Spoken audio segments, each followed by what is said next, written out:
Hey guys, tonight we're sliding into the polyester-clad, casserole-scented, and slightly repressed world of 1950s American marriage.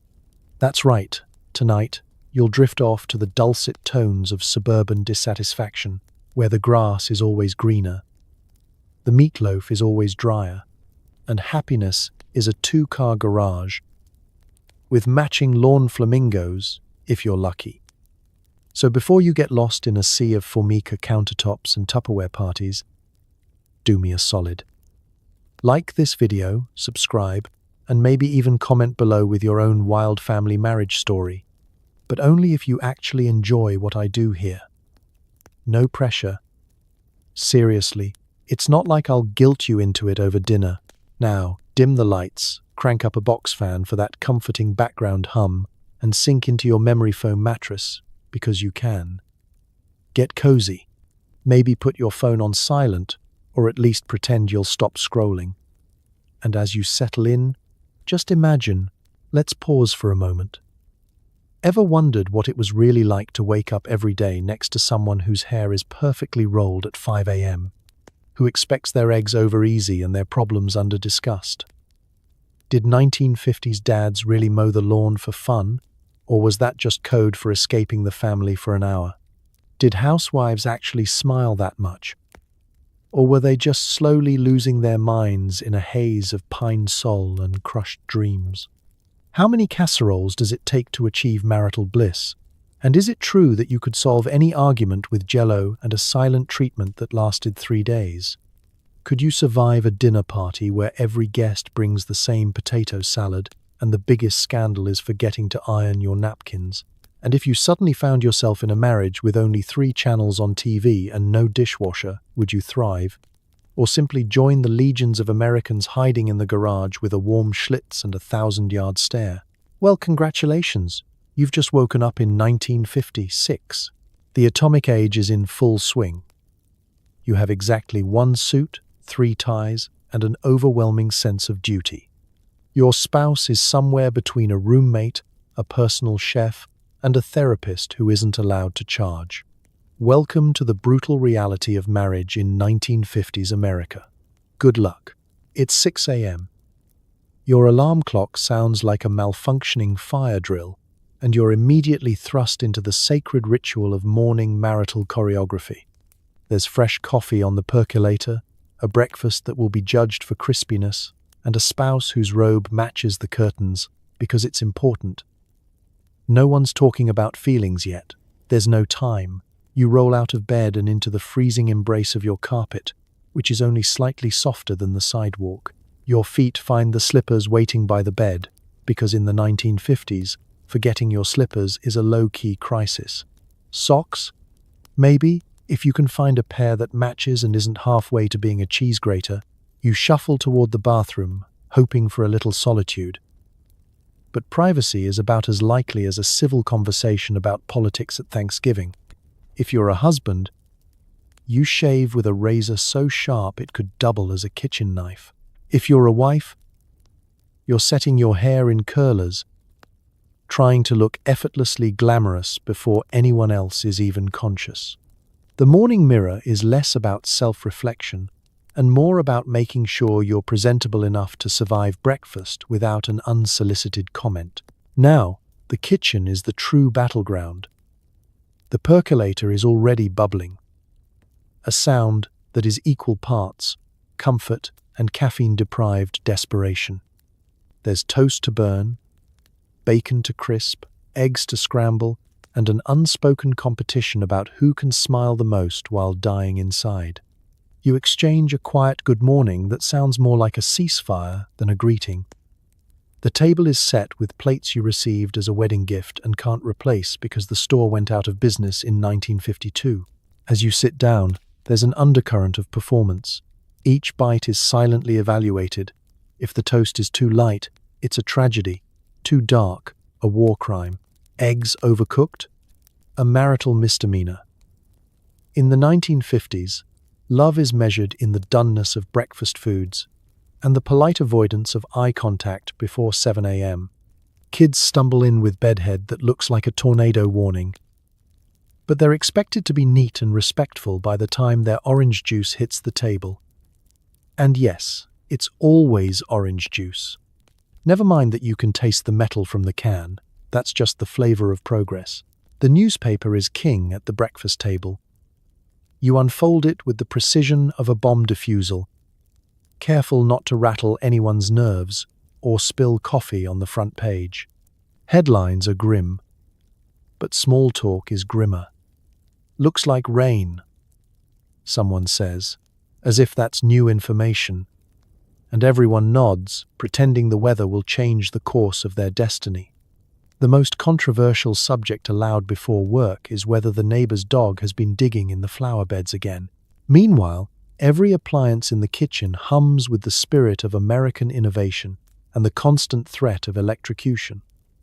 The toaster could be a plot device in a horror film, the fridge rumbles ominously, and the oven timer is a ticking countdown to either triumph or charred despair.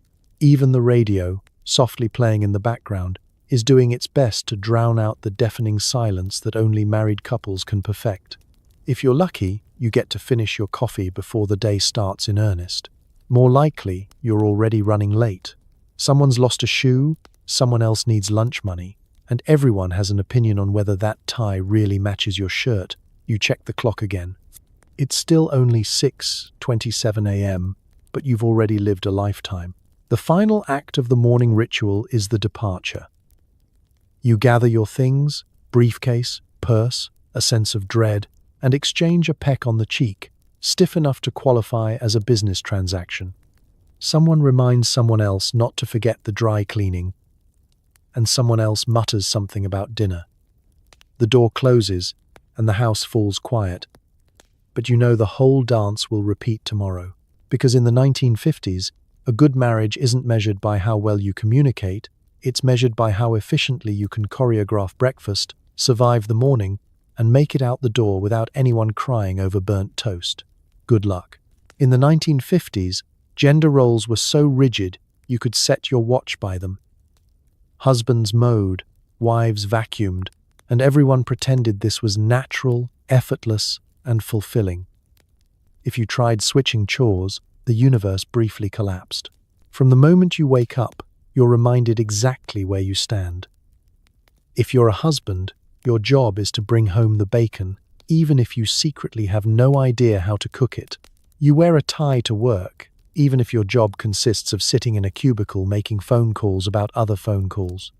You're expected to read the newspaper at breakfast, make important noises about politics, and disappear promptly at 7:30 a.m., leaving a waft of Old Spice in your wake. If you're a wife, your day starts before sunrise and ends after the kitchen is so clean you could perform surgery in it. At least until someone inevitably walks in with muddy shoes. Wives are responsible for running the house like a CEO, except you get paid in gratitude, which, in this era, is even rarer than equal pay. Laundry isn't just a task, it's a way of life. You can identify stains by scent and remove grass marks from knees using a combination of lye, soap, elbow grease, and what you hope is divine intervention. Dinner must be ready precisely at 6 p.m., regardless of what fresh hell the children or oven are cooking up, and you do it all while looking presentable. Which, translated from 1950s magazine ads, means you are not legally allowed to look tired. If you're a husband, your household jobs are mostly outdoors. Lawn mowing is sacred. It doesn't matter if it's raining, snowing, or if a squirrel uprising is happening on the front porch. You will mow that lawn. Raking leaves is your meditation. You grill meat, even if it's January and the charcoal is frozen solid. You fix the car, or at least stand beside it holding a wrench and saying things like, "It's the carburetor," while secretly hoping your neighbor doesn't realize you've just been hitting it with a hammer. In return, you avoid the vacuum cleaner like it's radioactive. You have no idea where the mop lives. If you spot a dust bunny, you quietly leave the room and hope it will eventually find its own way out. Trying to deviate from these roles is dangerous. If a man washes dishes, it's a family scandal. If a woman mows the lawn, The neighbors blink in Morse code. The last time someone tried to share chores, it became the subject of a 3-block gossip chain and one very awkward church sermon. Appliances themselves are complicit. Everything is his or hers. The washing machine, the iron, and the vacuum are all clearly designed for the modern woman, as if using them confers bonus points towards sainthood. Meanwhile, the power tools and barbecue grill have a mysterious force field that only accepts Y chromosomes. Even media reinforcement is everywhere. Sitcoms show bumbling dads who can barely boil water and moms who whip up dinner with one hand while solving everyone's problems with the other. Magazines offer helpful articles on how to please your husband. Tip number 1, don't ask about his feelings, and how to be a good wife. Tip number 2, see tip number 1. If you're a child, your toy options are equally segregated. Girls get tiny kitchens and dolls to practice child rearing by age 3. Boys get miniature toolkits and lawnmowers, which is cute until you realize it's foreshadowing a lifetime of yard work. This split is enforced with the subtlety of a sledgehammer. Even in private, stepping out of your assigned lane is seen as mildly subversive. You once tried to vacuum, but the machine seemed to judge you. Your spouse once attempted to grill burgers, and the patio is still recovering. Every attempt at modernizing the marriage ends with someone reading a magazine article about returning to traditional values, usually out loud and with dramatic sighing. But here's the truth. Everyone's just trying to survive. Beneath the crisp shirts and pressed aprons, you and your spouse occasionally wonder what life would be like if you switched roles, if you got to nap on the freshly mown grass, or if you could eat dinner without worrying about whether the gravy is lumpy. Sometimes, after the chores are done and the neighborhood is quiet, you both dare to imagine a world where roles are flexible, laughter is shared, and the only thing rigid is the jello at dessert. Until then, you both put on the uniform. Because in the 1950s, the greatest performance isn't at the movies. It's right in your own living room, apron strings tied tight, mower lines straight, and everyone pretending it's all perfectly natural. Breakfast is a battleground of silent glances and burnt toast. You butter your bread, your spouse butters you up for mowing the lawn. In this house, emotions are like cholesterol, best kept under wraps. Every day, the same pageantry unfolds. The eggs arrive with military precision, scrambled, fried, or in rare moments of marital daring, poached. Each forkful is chewed at exactly the same tempo as yesterday. The coffee is poured with the solemnity of a church service, dark and strong enough to power an aircraft carrier, yet somehow never quite enough to wake up your enthusiasm for another day of suburban bliss. At the center of the table is a little mountain of bread, usually white, soft, and so nutritionally vacant that it's basically a suggestion of food. You're expected to eat at least one slice, because in the 1950s, skipping breakfast is tantamount to heresy. There's jam if someone remembered, but usually it's just butter, spread to the edges in a passive-aggressive demonstration of effort. If it's Saturday, there might be bacon, if you've recently received a raise, or if last night's argument ended in a truce. Otherwise, it's cold cereal, staring up at you like a bowl of existential dread. The newspaper is the fourth member of your marriage. It's wielded as both a shield and a weapon. The rustle of its pages means, do not disturb, but also, I'm ignoring you so you'll ask me what's wrong. Headlines are read aloud, but only the safe ones, sports, weather, and local news about someone else's misfortune. World events are glossed over. Politics is approached with the same caution as unexploded ordnance. If you dare to mention feelings, or even the neighbor's suspiciously nice azaleas, the table falls silent except for the distant sound of the percolator trying to drown itself. Every breakfast is a balancing act between efficiency and diplomacy. You are here to eat, but also to manage the day's opening negotiations. The children, if present, act as both witnesses and wildcards. They chew with the focus of tiny tax auditors, occasionally breaking into the grown-up silence with a question about why Daddy looks tired, or if they can have a dog. These questions are ignored or redirected with the grace of a congressional filibuster. It's the little things that build the quiet tension. Who gets the last spoonful of jam? Who forgot to buy more coffee? Who left the milk out so it's now the temperature of disappointment? The breakfast table is where marital debts are remembered but never discussed. If you compliment the meal, it's a peace offering. If you criticize the toast, it's a declaration of war. Is this orange juice fresh? You ask, and instantly regret it. The answer is always yes. But it tastes faintly of yesterday's leftovers and unspoken grievances. Silence is the house special. It comes with a side of unexpressed dreams and a sprinkling of mild regret. Occasionally, a joke breaks through, something about the neighbor's car, or a particularly ambitious squirrel in the yard. Laughter is brief, polite, and immediately followed by the sound of a fork clinking against a plate. The mood resets. Meanwhile, time ticks mercilessly onward. Someone's due at work, someone else has errands, and everyone is thinking about everything except what's right in front of them. There's a last-minute rush to gather briefcases, purses, and dignity. A quick kiss goodbye is attempted, but usually missed. Like two ships passing in an awkward fog, the table is cleared with efficiency that borders on militaristic. Plates stacked, crumbs brushed away, and coffee poured into a thermos for the road, a liquid reminder that there's always tomorrow to say what you really mean. And so ends breakfast, a masterpiece of emotional restraint, culinary compromise, and competitive toast monitoring. The battle lines are drawn for another day, but no one mentions it out loud.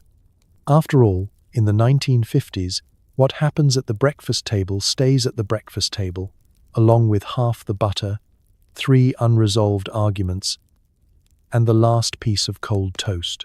Every discussion is an exercise in avoidance. How was your night? Fine. Anything new at work? Nope. Does anyone in this house even have an opinion about pineapple on ham?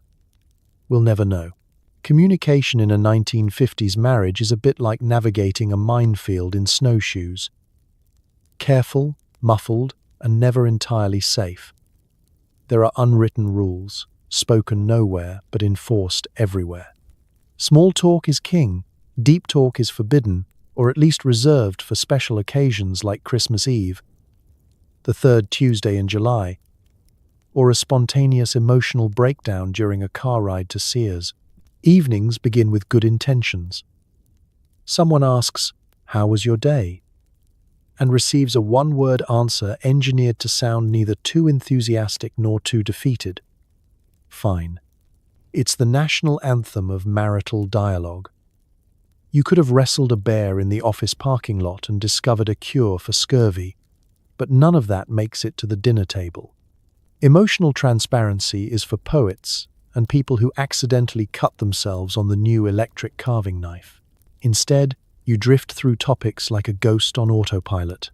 Weather is always safe, looks like rain. Yep, might need the umbrella tomorrow.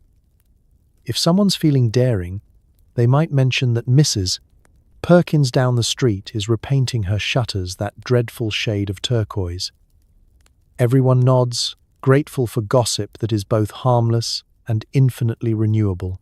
Ask about work, and you're rewarded with a vague update about the Johnson account or the new shipment of widgets. What is a widget? No one knows, and no one asks.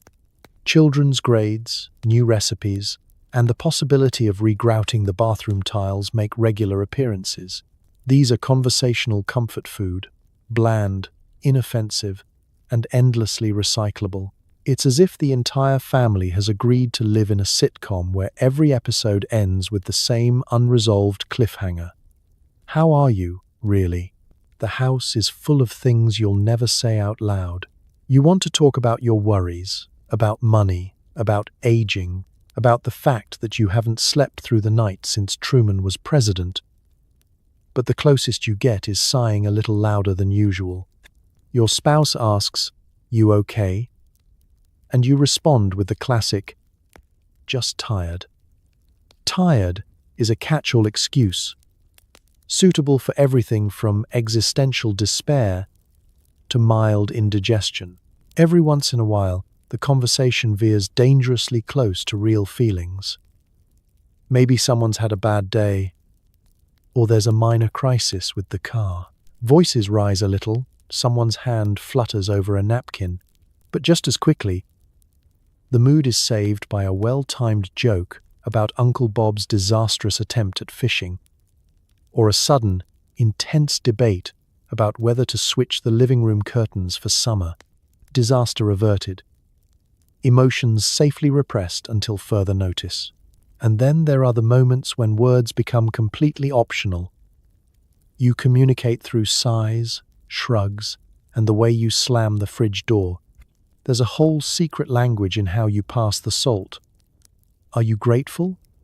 Or are you subtly blaming them for last week's casserole disaster? You never say, "I'm worried about our future." Instead, you ask, "Did you remember to pay the gas bill?" Emotional intimacy, 1950s style. Of course, not all hope is lost. Sometimes, late at night, after the kids are asleep and the TV is broadcasting static, you sit together in the living room, quietly shelling peanuts or reading separate books.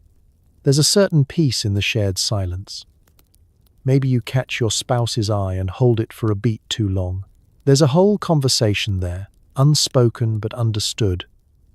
We're in this together, even if we never say it out loud. So, you keep talking, keep asking the safe questions, and keep giving the safe answers. The words are rarely the point. The point is showing up, sitting at the table, keeping the weather updates and the mild jokes flowing. Because in the 1950s, talking about nothing at all was its own kind of comfort. A way to fill the space between hearts with enough small talk to keep things running, if not exactly thriving. Maybe one day you'll discuss pineapple on ham, but not tonight. Tonight, the forecast is mild with a chance of silence. And honestly, that's just fine. Couples who coordinate their outfits stay together, or so the magazines claim. You're ironing your slacks, your spouse is ironing out existential dread. Looking good is more important than feeling good, at least on the surface. The 1950s wardrobe is equal parts aspiration and obligation. Your closet is stocked with a carefully curated selection of conformity. Crisp collared shirts, sensible skirts, and dresses with enough petticoats to insulate a small bungalow. There are rules for every occasion. No white shoes after Labor Day, hats are mandatory for church, and don't even think about wearing denim anywhere but the backyard. If you're a husband, you own 3 ties, one for work, one for funerals, and one you secretly despise but wear on date night to prove you're spontaneous. Matching pajamas are the height of couple goals, or so the Sears catalog promises. You and your spouse pose for a Christmas card, both clad in identical candy-striped nightwear, smiling like you haven't just argued about the heating bill. The kids are in footy pajamas. The dog looks embarrassed. Somewhere, your neighbor is plotting to outdo you with coordinated bathrobes. The result is an image of unity, even if everyone's just cold and itchy. Because in the 1950s, comfort is for the weak, and matching is proof that you're in sync, even if your dreams are running in opposite directions. Every morning, there's a ritualistic parade in front of the bedroom mirror. Your spouse applies lipstick in a shade known only to post-war optimism. You fasten cufflinks, then remember halfway through breakfast that you don't actually know what cufflinks do. There's a hat for every outfit, fedoras for men, pillbox hats for women, and a small fortune's worth of hairspray holding everything in place. Your look says, "We've got it together." Even if your soul says, "I'd rather be in sweatpants and eating ice cream from the carton." Going out is an Olympic sport in presentation. Grocery shopping requires slacks and a button-up. Gardening is done in pressed shorts and blouses. Children are dressed like miniature adults. Their shirts tucked in so tightly they're in real danger of losing circulation. Even relaxing at home means dressing one level above your comfort zone. You might own a bathrobe, but it's more for dramatic effect when answering the door than for actual lounging. Casual Friday hasn't been invented yet. Even the postman looks like he's headed to a wedding. Clothes are also a battlefield for silent competition. Your neighbor's wife has a new dress. Is it more stylish or just more expensive? Your co-worker's tie knot is suspiciously symmetrical. Your spouse notices but pretends not to care, even as she angles for a glance at the label. The laundry line is a parade of family status. Whiter whites, brighter prints, fewer mysterious stains. When you accidentally shrink a sweater, it's not just a fashion emergency. It's a minor crisis of confidence. And yet, despite the starched collars and polished shoes, everyone is quietly longing for a little more comfort. You daydream about a world where pajamas are worn past 7:30 a.m., and elastic waistbands are a sign of genius, not surrender. But the rules are the rules. You button up, zip up, tuck in, and step out, ready to be seen, judged, and possibly envied. Your spouse smooths a wrinkle on your shirt, and you return the favor with a compliment that's half-hearted but well-intentioned. At the end of the day, you peel off the costume of competence and fold it neatly for tomorrow. You both sigh with relief as you slip into those matching pajamas. The very picture of togetherness, even as you wonder if anyone else feels this tired of trying. But in the 1950s, fashion is more than fabric. It's a daily performance, a silent promise to the world, and sometimes the only thing holding the seams together. Because when all else fails, at least your collars are stiff, your shoes are shined, and your disappointments match.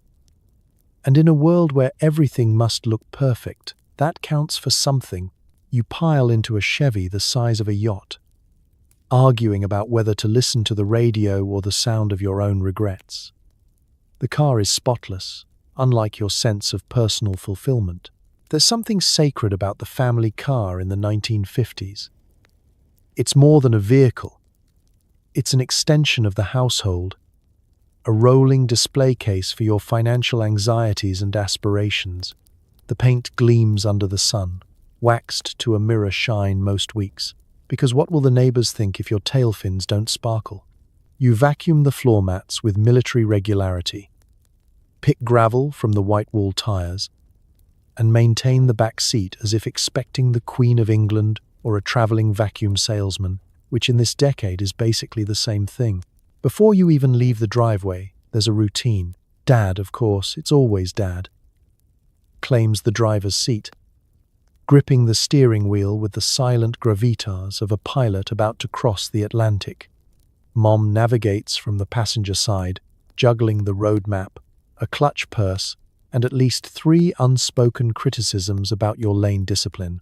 The kids slide in the back, bouncing across vinyl seats hot enough to melt crayons, which, as it turns out, is a universal childhood experience and a form of avant-garde car upholstery. The car ride is one part parade, one part confession booth. As you cruise down Main Street, you become acutely aware of being seen. Heads turn, neighbors wave, and you wave back, pretending you don't notice the growing crack in the windshield or the mystery stain from last week's drive-in milkshake disaster. The car is your moving billboard, chrome, horsepower, and debt, all bundled into one proud American package. The shinier your bumper, the higher your social standing, or so you hope. Forget a dirty fender, and you'll be whispered about at church for a month. Inside, the car becomes a traveling theater of family dynamics. Arguments about the radio dial are a ritual. Dad wants baseball, Mom wants big band, and the kids are lobbying hard for whatever's just loud enough to drown out the other two. The car radio, perched proudly on the dash, is both mediator and instigator, a source of brief unity when Rock Around the Clock plays, and immediate discord when someone dares switch to the news. Occasionally, you all settle for the comforting whine of the engine and the sound of your own unresolved childhood traumas. Family secrets and half-truths tend to surface somewhere around the highway exit. The car is a safe zone and a pressure cooker, ideal for deeply awkward conversations.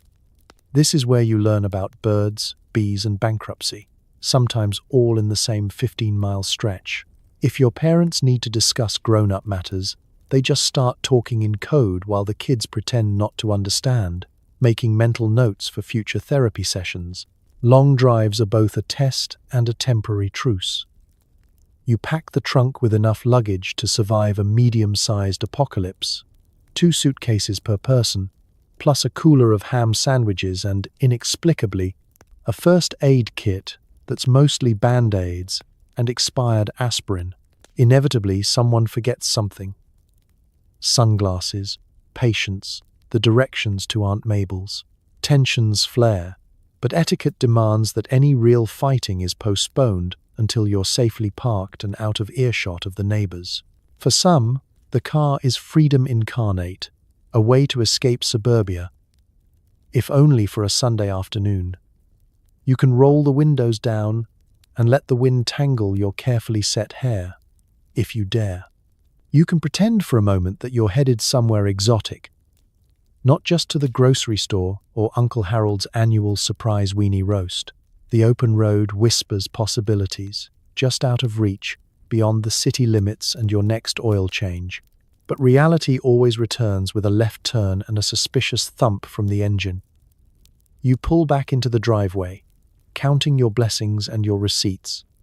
The car, still gleaming, sits silently in the garage, a monument to family ambition and collective denial. For now, you've survived another journey. Together, and just barely, because in the 1950s, the family car isn't just a way to get somewhere. It's a rolling confessional, a status symbol, and sometimes the only place you can say what's really on your mind, at least until the next red light. Children in the 1950s are miniature adults with a taste for lead paint and zero concept of seatbelts. Your parenting style? Try not to let anyone set the drapes on fire before dinner.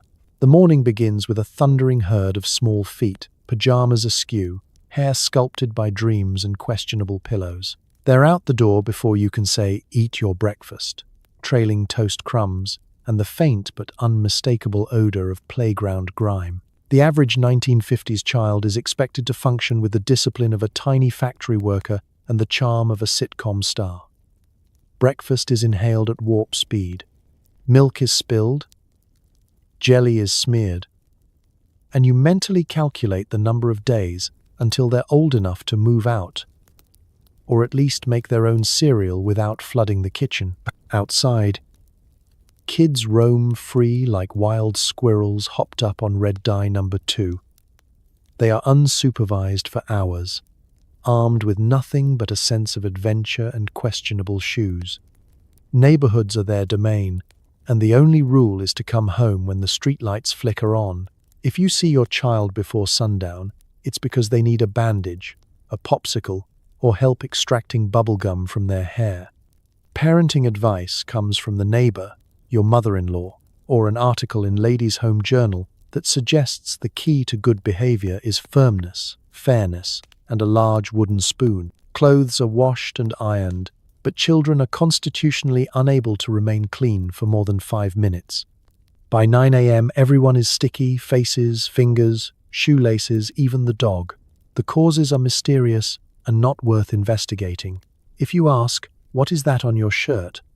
you'll receive an answer both imaginative and deeply concerning. Kids don't wear sunscreen, but they do wear hats with ear flaps and shorts that end somewhere near their mid-thighs.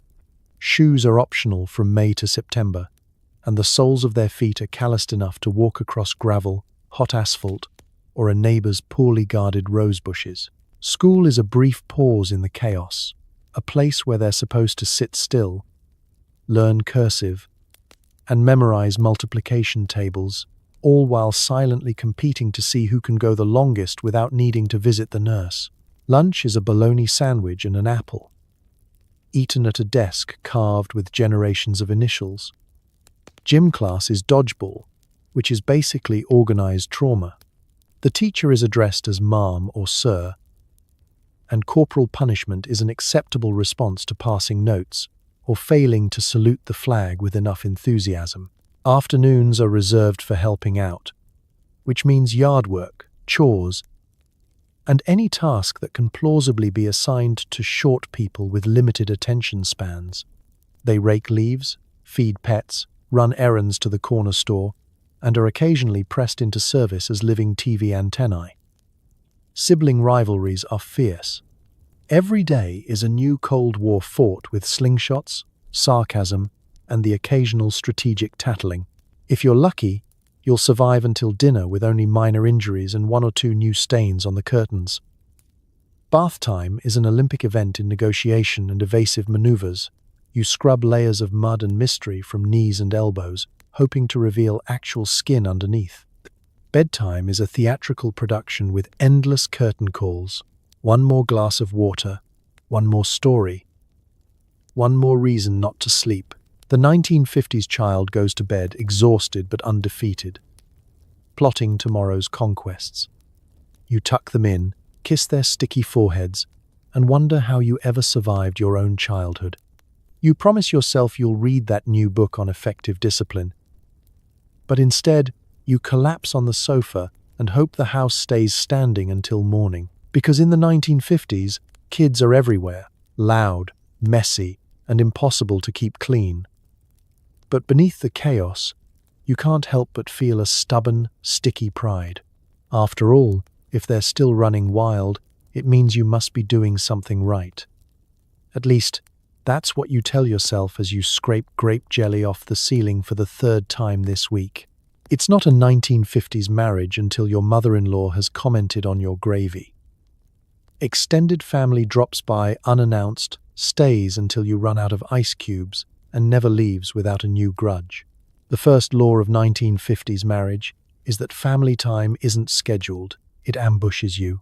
It starts with a sudden knock at the door, always at the exact moment you're trying to sneak a nap or have a quiet cup of coffee. There they are, your spouse's parents, siblings, 3 nieces, and an uncle who still believes he's owed part of your lawn. They arrive armed with casseroles, unsolicited advice, and, inevitably, potato salad. No one knows what's in the potato salad, and it's safest not to ask. Once inside, the in-laws settle into the living room like a military occupation. Coats are flung on every available surface, and shoes are hidden in places no human foot will ever find again. Your mother-in-law heads straight to the kitchen, inspecting countertops for dust and commenting with surgical precision on the consistency of your gravy. If it's too thin, you're told that's how they make it in the city. If it's too thick, you're gently reminded that some people prefer it a little more refined. Every compliment is wrapped in 3 layers of subtle critique. Meanwhile, your father-in-law claims the best chair, switches the TV to the news, and proceeds to nap through the entire visit. Children multiply inexplicably. Cousins you've never met appear in the hallway, their hands sticky with something you don't remember serving. The house is suddenly filled with overlapping conversations, all spoken just loudly enough that you can't follow any of them, but quietly enough that you feel guilty for missing out. There is a sacred art to hosting in-laws, maintaining a smile that says, "I love having you here," while your inner voice is screaming, "Please, for the love of gel, oh, leave my Tupperware where you found it." The drinks flow freely, mostly as a distraction. Someone always requests a beverage you don't own. Oh, just a splash of ginger ale with a twist of lime. You have neither. So you offer tap water and hope for forgiveness. Inevitably, a group gathers in the kitchen to help, which means rearranging your spice rack and dropping subtle hints about the superior cooking techniques in the old country, which, in this case, is usually Ohio. Someone finds the family photo album and passes around unflattering childhood pictures. You smile through it all, filing away each comment for your next therapy session or passive-aggressive thank you note. The meal is both a performance and a test. Every dish is scrutinized, and the potato salad, is judged with the seriousness usually reserved for Olympic gymnastics. If it's not your recipe, it's someone else's, and the debate will rage long after dessert is finished. The true mark of survival is whether you manage to keep your cool when Aunt Mabel describes her own mashed potatoes as just a bit creamier than last year's. After eating, the family settles into the living room for a round of games or small talk. Your spouse disappears into a conversation about carburetors, leaving you to fend for yourself among aunts, who are experts at extracting personal details and offering unsolicited remedies for everything from insomnia to marital discord. At some point, the children reappear, having conducted secret experiments with the leftover pie. As the evening drags on, people gradually gather their things. Hugs are exchanged, cheeks are pinched, and the kitchen is left a battlefield of crumbs and polite chaos. As the door finally closes behind the last relative, you and your spouse collapse in silence, surveying the wreckage. Because in the 1950s, surviving an in-law visit is a rite of passage. It requires stamina, patience, and a stomach strong enough to handle mystery potato salad and even more mysterious family dynamics. You don't choose your extended family, but you do get to choose how many leftovers you keep and how long you wait before inviting them back.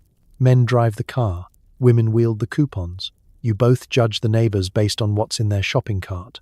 Someone always forgets the eggs, and that someone is always you. Welcome to the weekly marital adventure known as grocery shopping. The one event guaranteed to test both your patience and your performance as a 1950s American couple.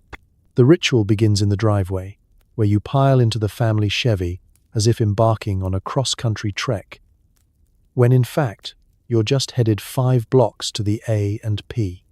The engine coughs to life, Dad at the helm, Mom riding shotgun with a clipboard and a stack of coupons so thick it could be weaponized. Grocery shopping is not just a chore, it's a social event, a competitive sport, and sometimes a stealth reconnaissance mission. The parking lot is a battleground of shiny cars and subtle rivalry. You park close to the entrance if you want to be seen as doing well, further away if you're feeling humble, or if the dog has chewed another hole in your best slacks. As you walk inside, you scan the lot for familiar faces. God forbid you're seen using paper bags instead of those newfangled plastic ones, the neighbors talk. Once inside, everyone falls into a carefully rehearsed role. Dad pushes the cart, aiming it like a parade float, but Mom is the real field general, directing the operation with a finely honed sense of strategy. The list is organized by aisle, and woe betide the fool who goes off script. Mom has the coupons in one hand and a mental ledger of every price in town in the other. Dad is mostly there to reach things on high shelves, make jokes in the produce section, and sneak forbidden snacks into the cart when no one's looking. Sometimes, you catch a glimpse of another couple in a silent tug-of-war over Jell-O flavors, both pretending not to care but absolutely keeping score. The shopping cart itself is a symbol of marital compromise. Mom wants to stock up on sensible staples, flour, beans, canned tomatoes, while Dad is angling for steak and a bottle of something from the adult aisle. There's a brief negotiation at the cereal section. The kids want sugar jets, but you end up with a box of grape nuts that doubles as a doorstop back home. Someone always grabs the wrong kind of bread, or forgets that oleo is just margarine in witness protection. Along the way, you greet acquaintances with a smile and a well-practiced "How are you?" while discreetly assessing the contents of their cart. If Mrs. Williams has 2 cakes and a case of grape soda, you speculate about a birthday party or a developing sugar habit. If the Johnsons have only vegetables and wheat germ, you pity their children and promise yourself you'll never eat a salad that isn't smothered in ranch. Quietly, you vow to upgrade your own cart with a better cut of meat next week. At the checkout, things get competitive. Coupons are presented like secret weapons. You watch the total ring up, holding your breath as if waiting for a verdict from a stern judge. The cashier makes small talk, but you both know she's really inspecting your choices and silently grading your performance. You bag the groceries with a speed that would impress an Olympic relay team, trying not to crush the bread or let the eggs end up under the canned beans again. On the way home, the mood shifts. The groceries are stowed, but you realize, inevitably, that something crucial has been left behind. Eggs, milk, or the all-important coffee. A brief marital post-mortem is conducted. Whose fault was it this time? The blame is shared in a spirit of resignation, with the knowledge that you'll be back next week, ready to do it all again. Because in the 1950s, grocery shopping isn't just about food. It's about keeping up appearances, flexing your domestic muscles, and surviving the gendered Olympics, one coupon, one cart, and one forgotten dozen eggs at a time. Lunch break means calling home from a rotary phone at work, pretending everything is fine while secretly wishing you could eat in silence just once. It's the middle of the day, and the office clock is ticking just a little bit louder than usual. You slip away from your desk with a brown bag sandwich and an ever-present sense of obligation. Back in the 1950s, nobody sends texts or emojis. No, you have to find a real, physical phone, usually bolted to the wall in the break room or perched precariously on the corner of a secretary's desk. You hope no one's listening as you dial, each number clicking around the rotary like the slow turn of fate. You check your watch. Lunch is only 30 minutes, and 10 of those are spent nervously waiting for the phone line to clear. Your co-workers pretend not to listen, but in an open-plan office, everyone's eavesdropping. You clear your throat and put on your best, everything's fine voice. "Hi, honey, just calling to check in."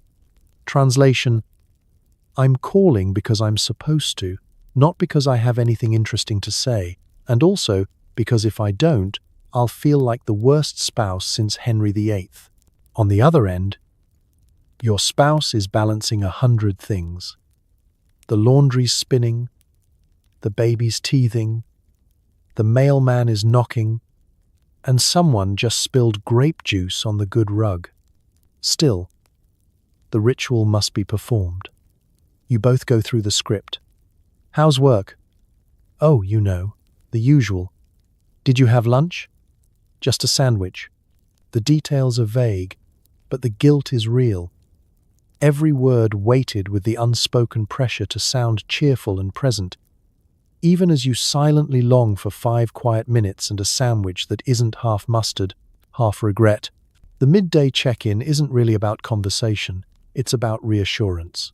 You both pretend things are running smoothly, even though you can hear the dog barking and someone in the background yelling about lost homework. If you work, you feel guilty for not being home to help. If you're at home, you feel guilty for secretly envying the office and its faint promise of adult conversation, even if that conversation is mostly about the price of gasoline and the boss's truly terrible jokes. Meanwhile, your lunch goes cold as you swap family updates and urgent reminders. Don't forget the PTA meeting tonight. Did you pick up the dry cleaning? Little Timmy says he needs a frog for science class. You scribble notes on a napkin knowing you'll forget them by 3 p.m. anyway. If the conversation drifts toward anything emotional, are you okay? You both dodge, like seasoned pros.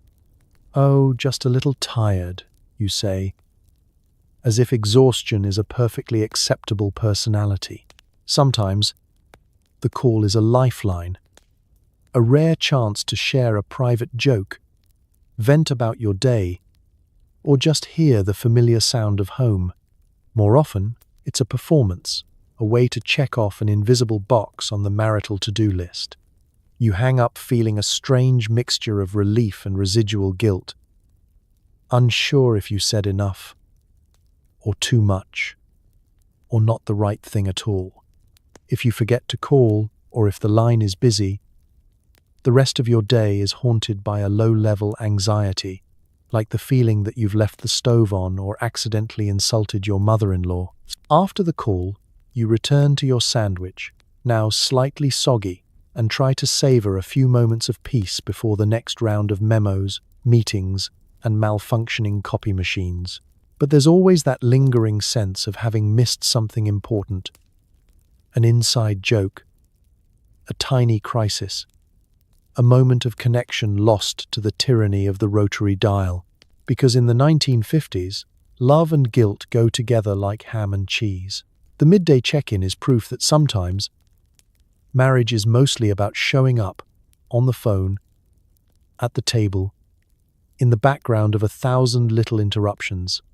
And sometimes, the most honest thing you say all day is the sigh you let out when you finally hang up and get back to being whoever you're supposed to be. So, you swallow your sandwich, steel yourself for the afternoon, and remind yourself there's always dinner for catching up. Even if it's just to ask, did you remember to buy the eggs? Your spouse is locked in mortal combat with dust bunnies, while you wage a quieter war against lawn weeds. There's always something to clean, and it's never your turn. In the 1950s, housework is the uncredited co-star of every marriage. No matter how many times you sweep, scrub, or spray, entropy wins every single day. The house is your castle, but it's also a never-ending battleground, a perpetual cycle of picking up, putting away, and trying not to step on a plastic cowboy or a puddle of yesterday's Kool-Aid. Your spouse is wielding a vacuum with the intensity of a knight on a dragon hunt, pausing only to glare at the mysterious trail of muddy footprints that seems to regenerate itself like a cursed artifact. Every room offers a new challenge. The kitchen is a museum of sticky surfaces. Every countertop a monument to meals past. Cabinets are packed with Pyrex and Tupperware, each with a missing lid that you're convinced was stolen by gremlins. The oven is a graveyard for burned casseroles. The refrigerator holds secrets and science experiments. Tupperware containers you're afraid to open, quietly evolving their own civilizations. You wipe the counters, sweep the floor, and then someone wanders in, trailing breadcrumbs and existential disappointment. Laundry is a full-time occupation. There's a basket in every room, each one overstuffed with socks that will never be reunited with their partners.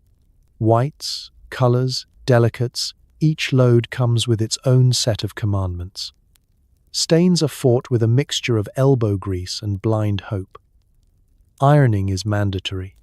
If a shirt has a wrinkle, you might as well hang your head in shame at the next neighborhood barbecue. On good days, the house smells like lemon-scented polish and optimism. On bad days, it smells like wet dog and resignation. Bathrooms are temples to fleeting cleanliness. You scrub the sink until it gleams, only for a toothpaste blob to appear like a poltergeist seconds later.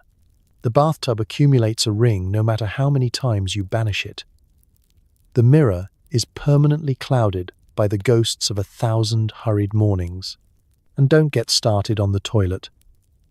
Cleaning it is an act of love, or at least of duty, but never of joy. Meanwhile, the battle rages outside.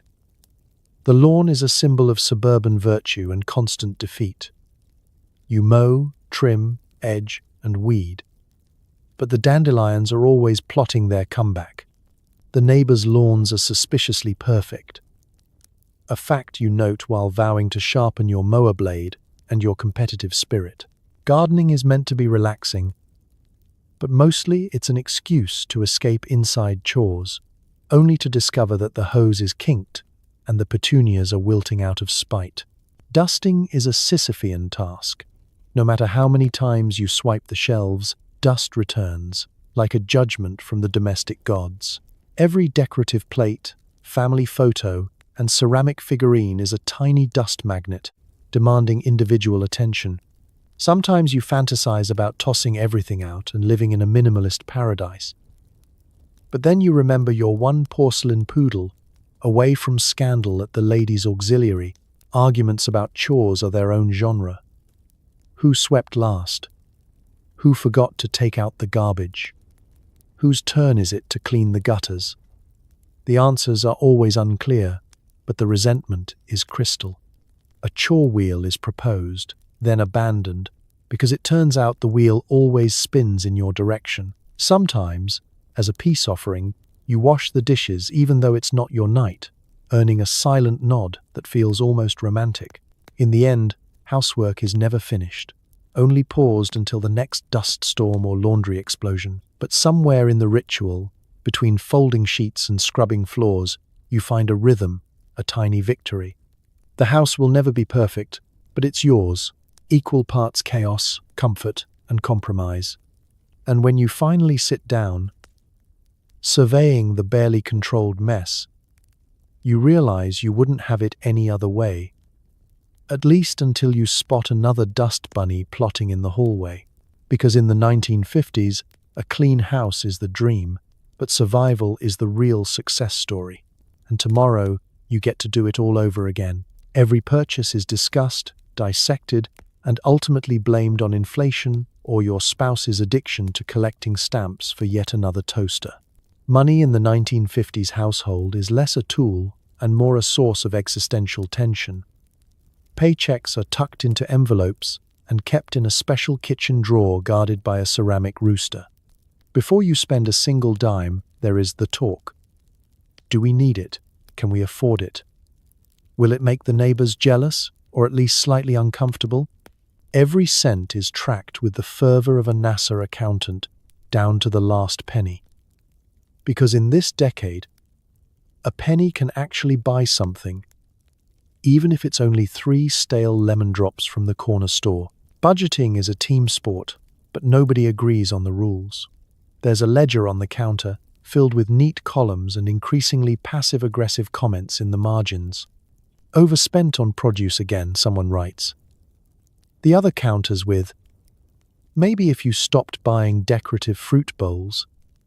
Receipts are hoarded like rare baseball cards. Grocery lists double as financial manifestos.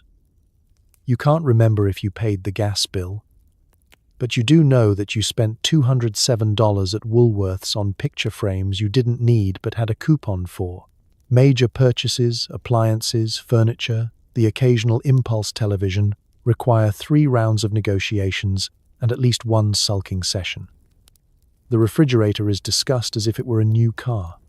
You visit Sears to just look, only to come home with a pamphlet, a sense of longing, and an argument about whether avocado green is timeless or a mortal sin. If a new washing machine is acquired, it becomes the centerpiece of conversation for months. You invite the neighbors over to see it. Your spouse demonstrates the spin cycle as if it's the World's Fair.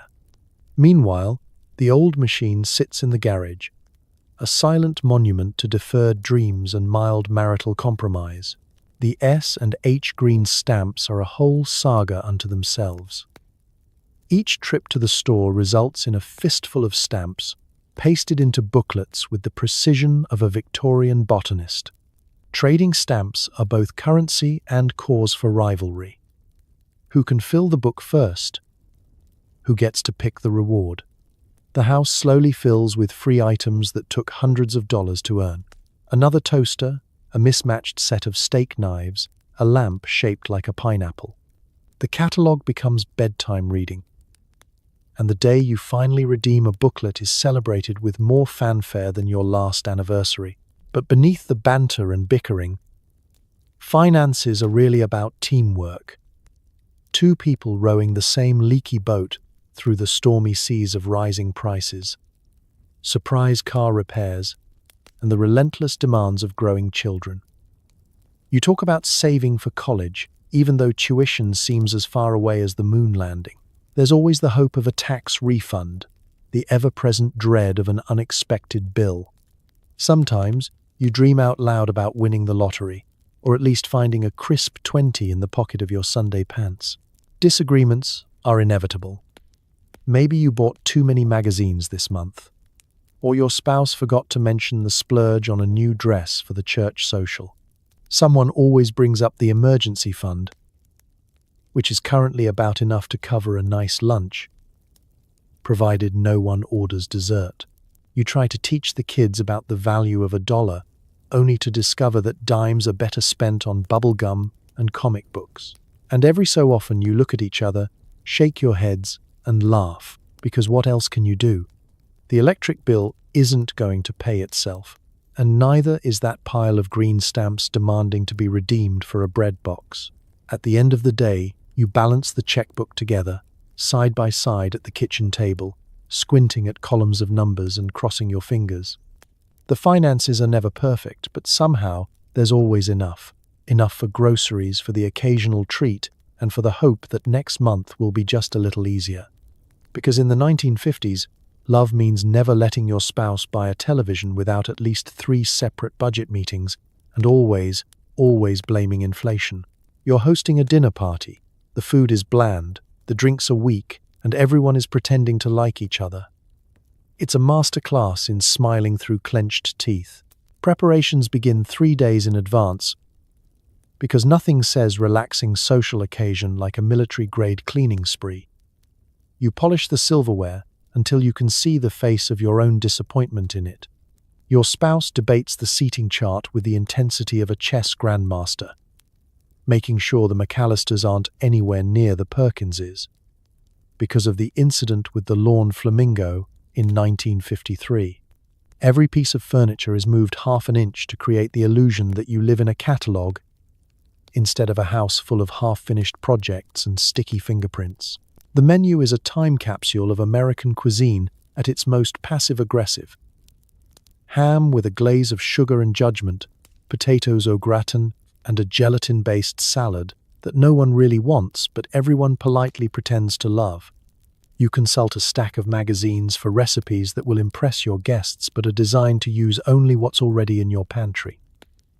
If it's in season, it's probably in the casserole. The cake is made with a box mix, frosted with anxiety, and topped with the desperate hope that no one asks for seconds. As guests arrive, the first wave of social performance begins. There's the delicate ballet of coats and hats, the awkward shuffling at the door, the obligatory compliments on your wallpaper, which you have stopped noticing since the Eisenhower administration. Shoes are stacked by the door in a pile that seems to rearrange itself every time you look away. The living room fills with small talk, weather, politics, but only at a level safe for 1950s digestion. And the current state of the neighborhood roses. Someone always mentions the traffic, as if they were crossing the Andes to get here. Once everyone is settled, the real games begin. Drinks are poured with a heavy hand but a light spirit, tonic water, lemonade, and, for the truly daring, a highball so diluted it could legally be called flavored ice. You serve snacks with a smile, noting who eats the deviled eggs and who pretends to. Conversation ricochets from safe topic to safe topic. The latest TV programs, the new grocery store on 5th, and whose son has gotten into what college. There's always that one guest who insists on discussing politics, and everyone else responds with synchronized coughing fits or desperate requests for more dinner rolls. Dinner is an exercise in culinary restraint and emotional endurance. You serve plates with practiced grace, hiding the panic that you might have left the oven on, or worse, that you've run out of butter. Everyone eats slowly, complimenting each other's outfits and discussing the recipe for the salad no one actually finished. There's a constant undercurrent of judgment, too much salt, not enough pepper, and the ever-present possibility of a casserole-related scandal. Dessert is rolled out with the reverence of a religious offering, and by now, everyone is beginning to relax, or at least lose the will to keep up appearances. You're exhausted, your spouse is eyeing the clock, and the McAllisters are halfway through their annual debate about the correct way to edge a lawn. Someone mentions bridge, and suddenly everyone is standing, stacking plates, and offering to help in the kitchen in a rush that feels suspiciously like an evacuation drill. When the last guest leaves, armed with a napkin-wrapped chunk of ham and enough gossip to last until next year, you and your spouse collapse on the sofa, surveying the battlefield.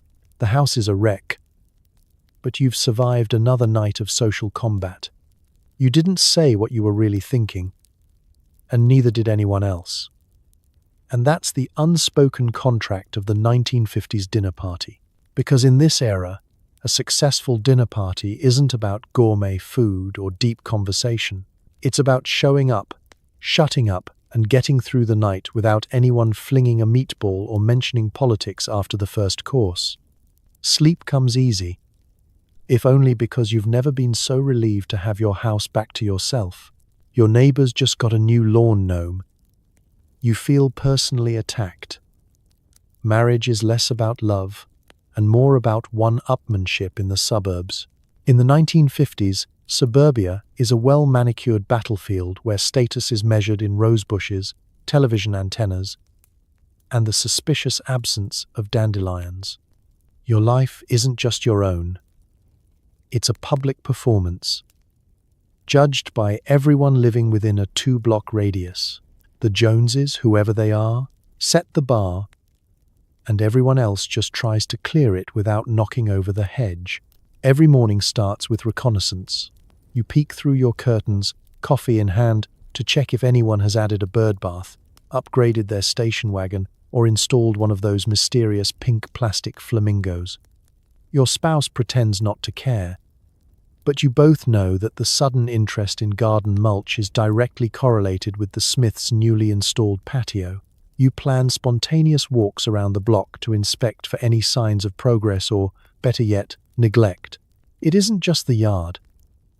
The real competition is in the subtle details. Whose grass is greenest? Who has the cleanest gutters?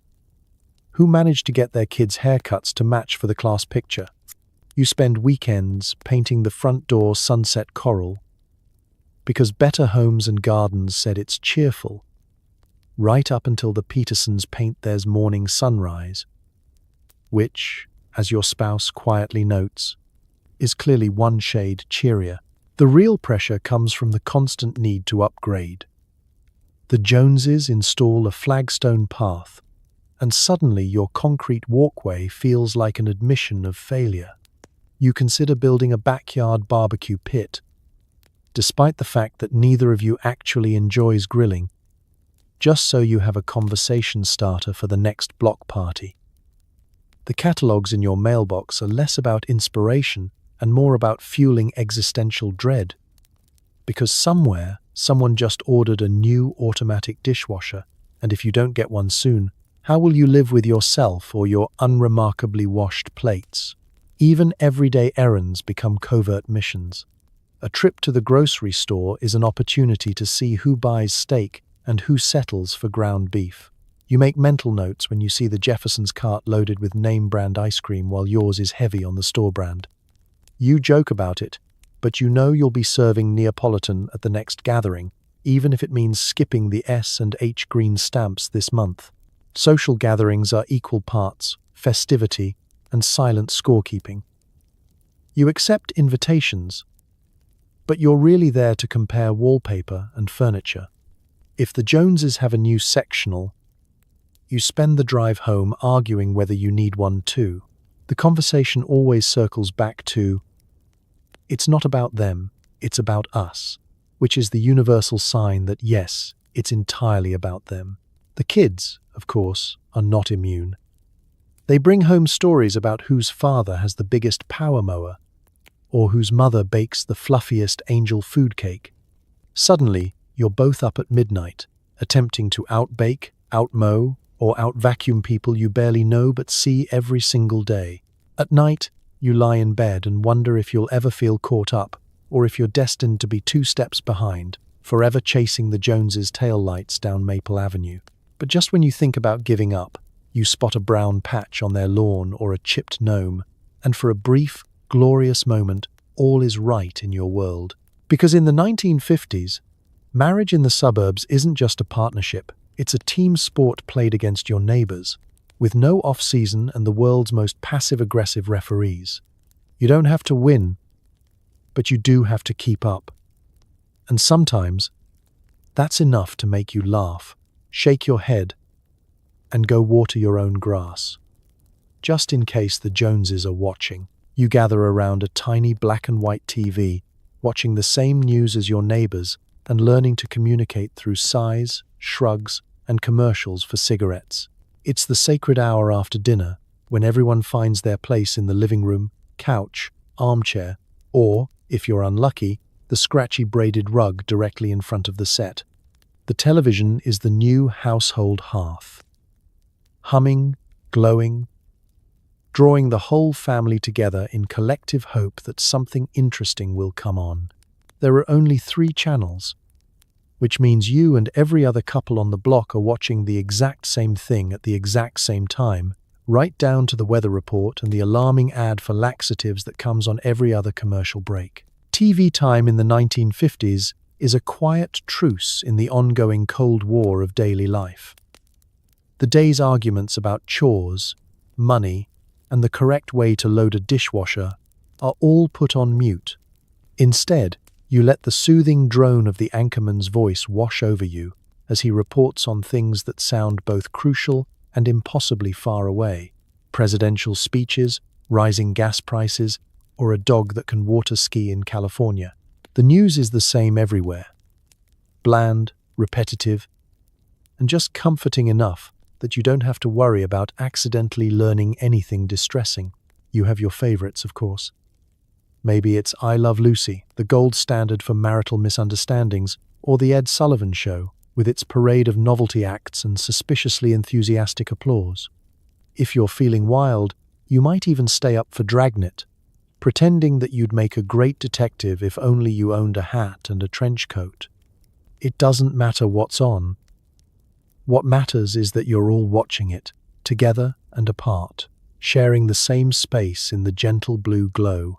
Silence is the real soundtrack. The children are mesmerized, eyes wide, breathing as quietly as possible for fear that any noise might trigger a parent's reminder to do homework, or, worse, turn the TV off and go play outside. You and your spouse exchange whole conversations with a look. Can you believe that hairdo? He's definitely guilty. If she sings one more song, I'm going to bed. Commercials become the only time anyone speaks, and then only to comment on the price of cigarettes, the promise of a whiter wash, or the fact that nobody you know actually owns a Pontiac, no matter what the announcer says. The furniture forms a silent barricade. The coffee table is laden with snacks, popcorn, Ritz crackers, and something vaguely called cheese spread. You eat in careful silence, trying not to crunch too loudly during important scenes. If the antenna drifts, someone is dispatched to perform the sacred ritual of adjusting the rabbit ears, an act of dark magic that requires infinite patience and the ability to stand in one spot, holding the antenna at a 27-degree angle for the remainder of the program. Inevitably, someone dozes off, head nodding in time with the test pattern that signals the end of the broadcast day. TV doesn't stream endlessly.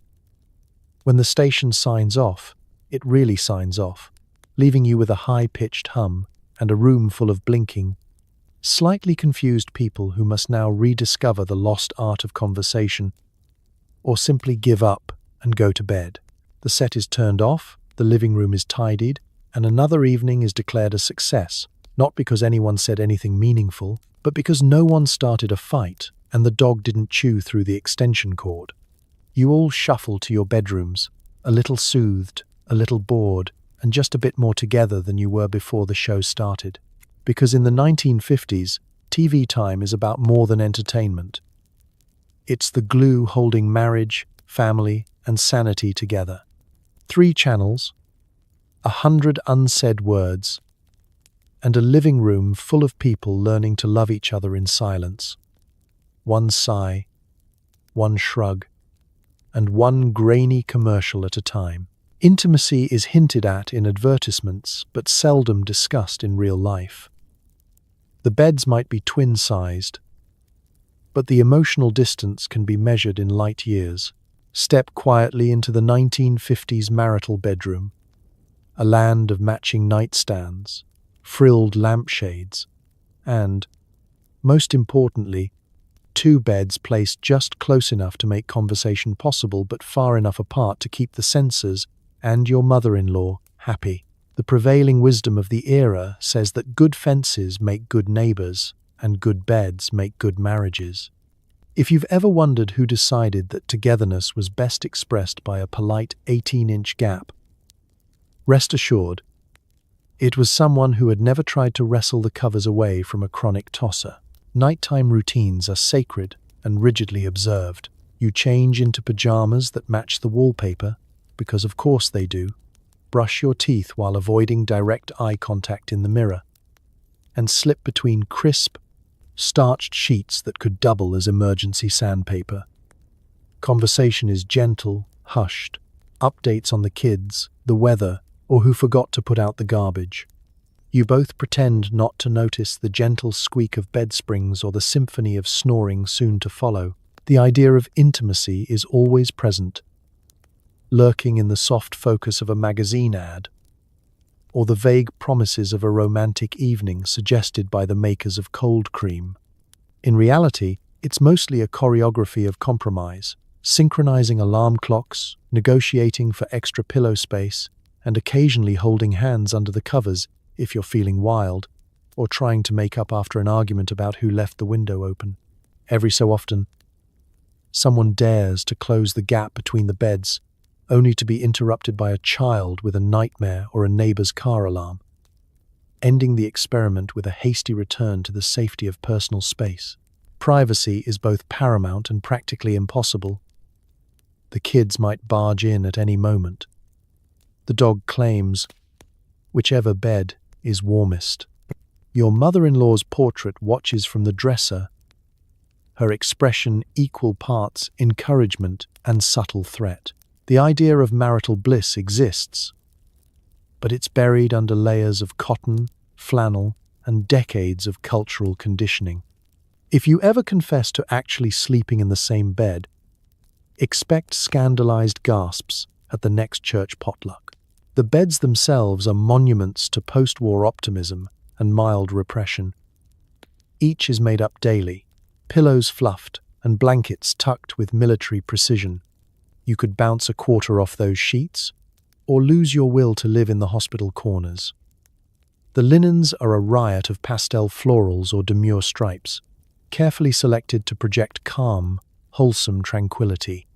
In this world, a rumpled bed is a sign of moral decay, and a rumpled marriage is fixed by purchasing a new set of pillowcases.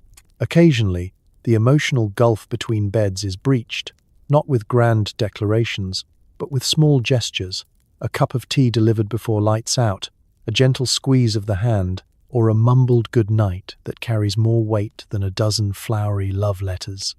These moments are brief, precious, and usually followed by the sound of someone rolling over and pulling the blanket back to their own side.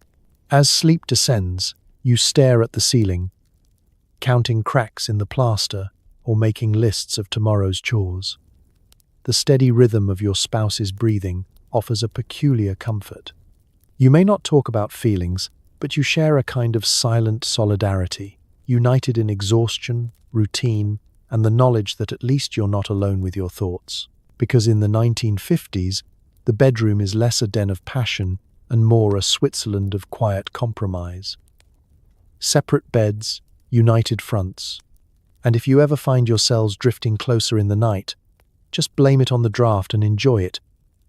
Briefly, quietly, and with the lights turned respectfully low, you fight over Tupperware lids, holiday plans, and the best way to fold a napkin. No one ever apologizes, but sometimes someone makes extra mashed potatoes as a peace offering. Disagreements in a 1950s marriage aren't loud, dramatic battles.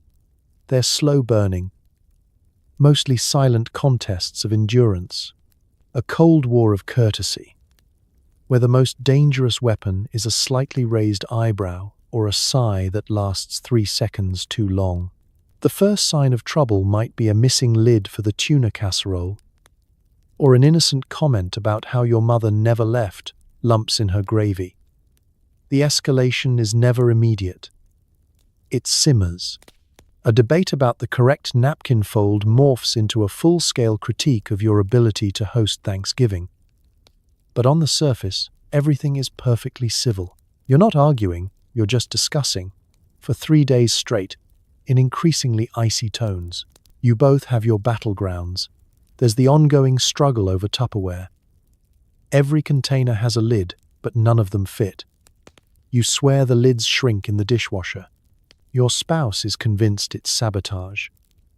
Both of you secretly believe the other is hoarding the only matching set as some sort of long-term psychological warfare. The kitchen becomes a stage for quiet frustration, each lidless bowl a small act of marital defiance. Holiday plans are another minefield. Where will Thanksgiving be this year?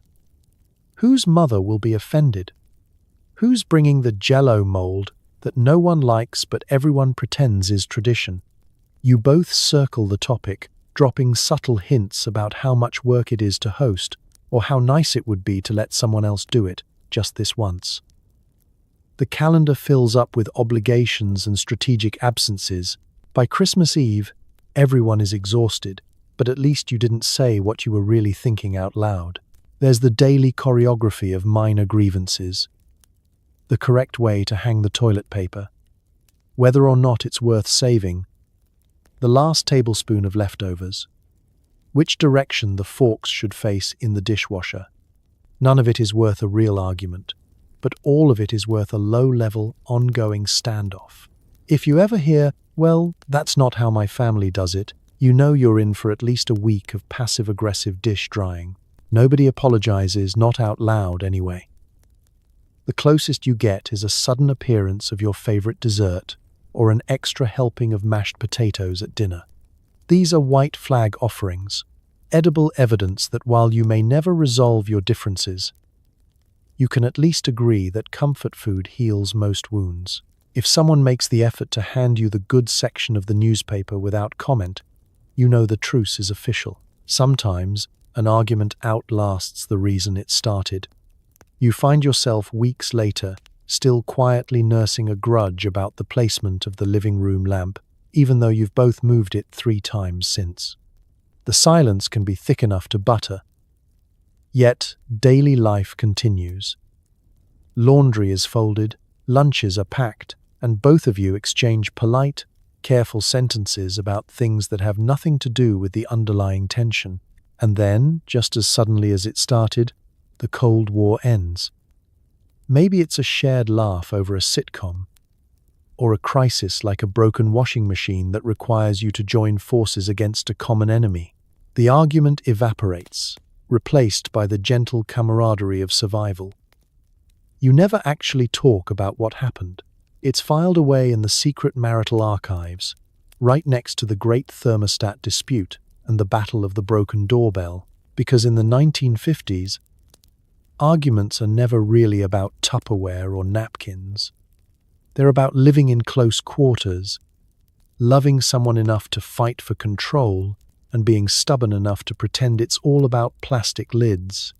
You go to bed, not angry, but not quite at peace either, just full of mashed potatoes and the quiet certainty that tomorrow will bring a new, pointless, perfectly polite debate. Attending the PTA is less about helping children and more about silently competing with other parents for most normal family while gossiping about everyone's wallpaper choices. You arrive at the school gymnasium armed with a notepad, a fake smile, and just enough caffeine to power through 2 hours of passive-aggressive small talk. The folding chairs are set in neat, punishing rows. The fluorescent lights are bright enough to highlight every scuff on your shoes and every missed spot on your spouse's tie. You spot your friends, well, acquaintances, and offer a wave that says, "We're all in this together, but please don't sit too close." The meeting begins with an agenda printed in Comic Sans and the solemn recitation of last month's minutes, which, as far as anyone can remember, mostly involved a heated debate about whether cupcakes or cookies should be allowed at the spring carnival. There is no actual mention of children yet. The first order of business is always fundraising, selling raffle tickets, organizing bake sales, or coming up with new ways to guilt your neighbors into buying wrapping paper in July. You nod along, making mental calculations about how many more rolls of happy birthday you can stash in the hall closet before the shelf gives way. Then comes the social Olympics. Subtle one, upmanship disguised as concern for the school. Who's volunteering the most? Who brought the best homemade snacks? There's always one parent who arrives with a tray of cookies so perfect they seem suspiciously store-bought. Your spouse whispers that it's definitely a box mix. But you both take one and compliment the homemade touch anyway. Meanwhile, the unofficial judging panel, a trio of mothers in matching cardigans, are already whispering about Mrs. Taylor's bold new floral wallpaper. Equal parts admiration and quiet horror.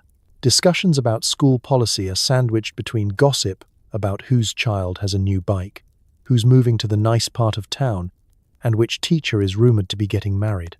No one really cares about the new math curriculum, but everyone cares deeply about whether it will mean more homework. Every vote is conducted with the gravity of a presidential election. Secret alliances are formed and broken over the placement of the spring bake sale table.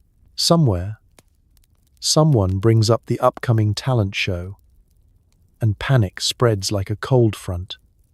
Whose child will play piano? Who will sing? Who will inevitably dress up as a carrot again this year? You volunteer your child for something minor, but not so minor that it looks like you aren't supportive. You jot it down on your notepad and hope your kid forgives you later. There's a brief, intense debate about refreshments, with at least 3 competing recipes for lemonade and one proposal to just buy some from the store, which is met with scandalized gasps and a reminder that we do things ourselves here. The meeting drags on, looping back to old business and unresolved parking lot disputes. You sneak glances at the clock and at other parents, all of whom seem much more competent, organized, and calm, at least on the surface. There's a moment of unity when everyone complains about the school's heating system, but it's short-lived. By the end, you're exhausted, slightly confused, and convinced you've agreed to chaperone something you don't remember volunteering for. You file out in a daze, offering compliments on wallpaper, casserole recipes, and someone's impressive new station wagon. As you step outside into the cool night air, you and your spouse exchange a look of mutual survival. You've made it through another PTA meeting, your reputation mostly intact, your child enrolled in a safe talent show act, and your competitive spirit sharpened for next month's round. Because in the 1950s, the PTA is more than a meeting. It's a social minefield where everyone is secretly judging, quietly competing, and collectively pretending that it's all for the children. And if you ever forget someone's name, just compliment their wallpaper and hope for the best. The lawn is your sanctuary. Mowing is less about grass and more about the fantasy that you could run away and start over somewhere warm. In the 1950s, the American lawn is more than a patch of grass. It's a statement, a performance, and occasionally an existential cry for help, all rolled into one neat, rectangular carpet. Your neighbors inspect it like art critics, peering over their hedges and silently tallying the number of dandelions they spot. A flawless lawn is proof that you have your life together, at least until crabgrass appears and everything falls apart. Every Saturday morning, you suit up for battle. Khaki pants, tube socks, and a pair of gloves that have survived more seasons than your last houseplant. You wheel the push mower out of the garage, inhaling that sweet aroma of gasoline, fresh cuttings, and the faint whiff of last week's fertilizer. The sound of the engine is oddly therapeutic. A roaring white noise that drowns out the kids, the in-laws, and the existential dread lurking behind your smile. It's just you and the grass now, locked in an ancient struggle for dominance. Mowing is equal parts meditation and competitive sport. Each row must be perfectly straight, each edge crisply defined. You develop a signature pattern, diagonals, checkerboards, spirals, anything to distract yourself from the monotony of suburban life. The neighbor across the street mows at the same time, and you both pretend it's a coincidence, even as you sneak glances to see whose stripes are straighter. Sometimes you wave, but only in the way soldiers salute before going over the top. There's a science to lawn care. You keep a log of watering schedules, soil acidity, and which pesticide killed the most bugs, without also eliminating half the rose bushes. Dandelions are the enemy. Clover is a minor annoyance. You fertilize according to a strict, slightly superstitious calendar, and if the weather doesn't cooperate, you take it as a personal betrayal. The local hardware store clerk knows you by name and always has a new miracle solution to sell. Usually a spray that's banned in 3 states and probably glows in the dark.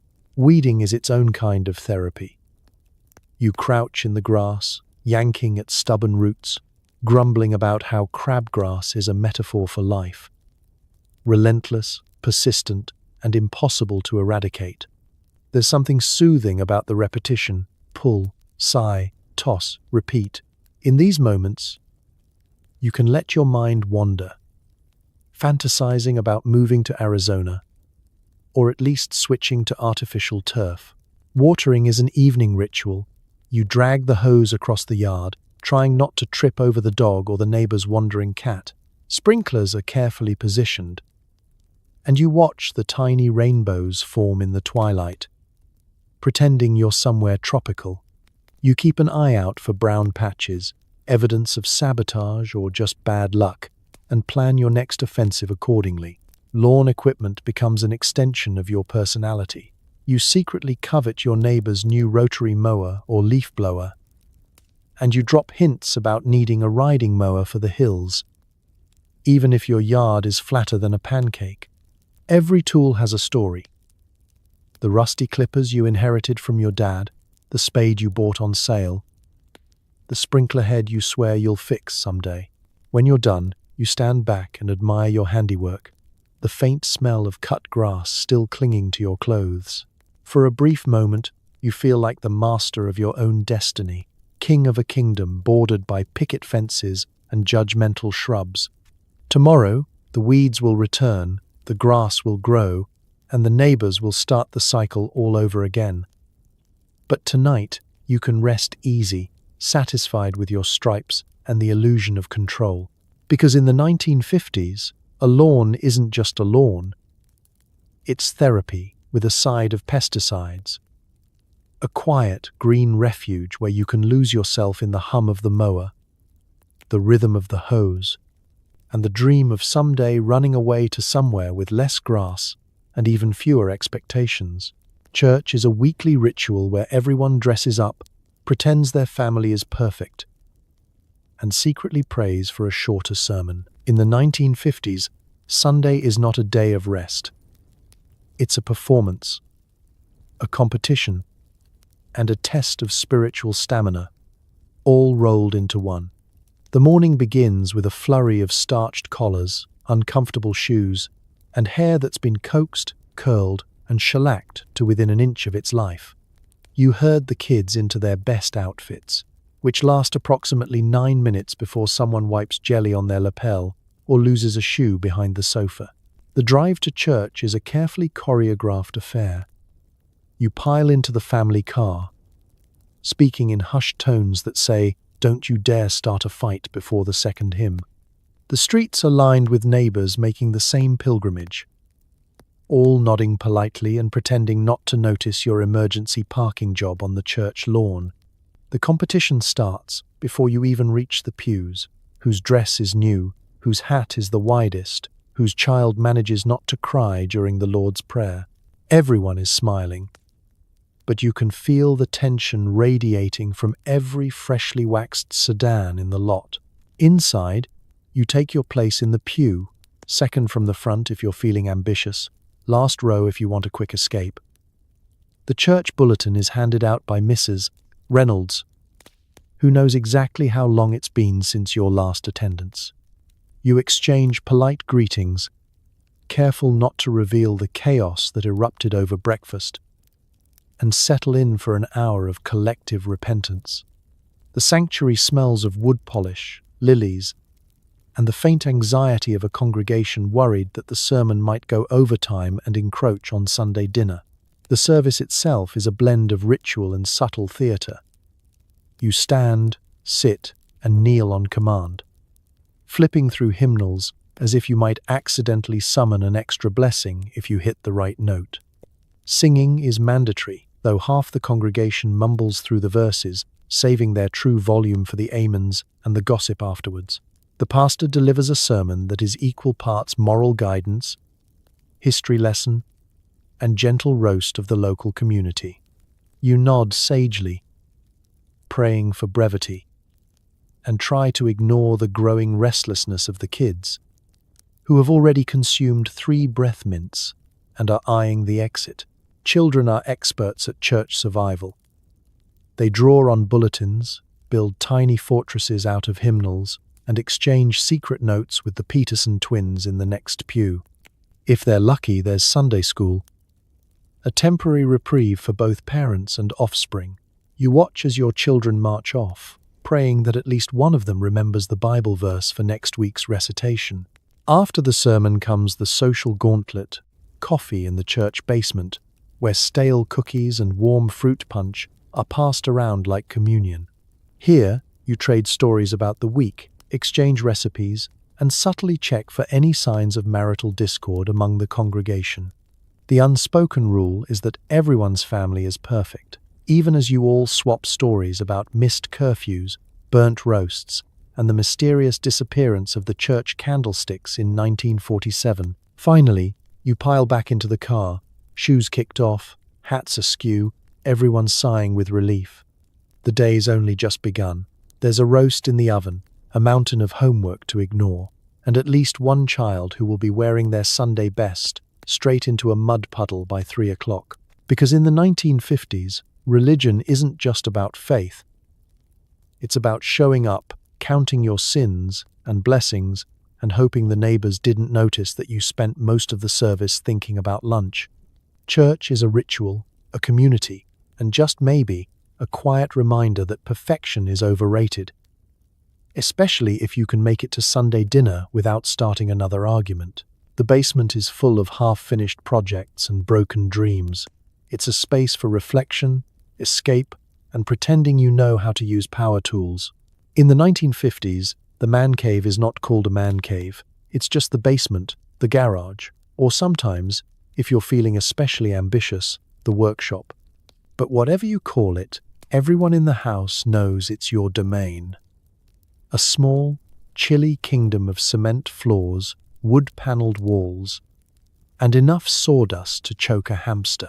The rest of the family stays upstairs, sending down snacks or calls for dinner, but rarely venturing in without an invitation or at least a warning. The first thing you notice about the basement is the smell, a blend of must, old paint, motor oil, and ambition. Tools hang from pegboards with the solemn precision of a museum display. Though half are there for decoration, their original purposes long since forgotten. There are screwdrivers with mysterious stains, hammers bent at impossible angles, and a power drill that only works if you jiggle the cord and offer up a silent prayer. Shelves are packed with boxes labeled Christmas lights, working, Christmas lights, not working, and stuff I'll fix someday. There's a cardboard box full of mismatched nails and bolts, screws that fit nothing, and the user manuals for every appliance you've ever owned. In the far corner, an old armchair sits beneath a single bare bulb, where you can nurse a cup of weak coffee, or something stronger, poured discreetly into a chipped mug, and contemplate all the things you've started but never finished. The model airplane, the birdhouse, the attempt at a homemade ping-pong table. Down here, time moves differently. You go down to check on something and emerge 3 hours later covered in dust, having accomplished little but feeling oddly refreshed.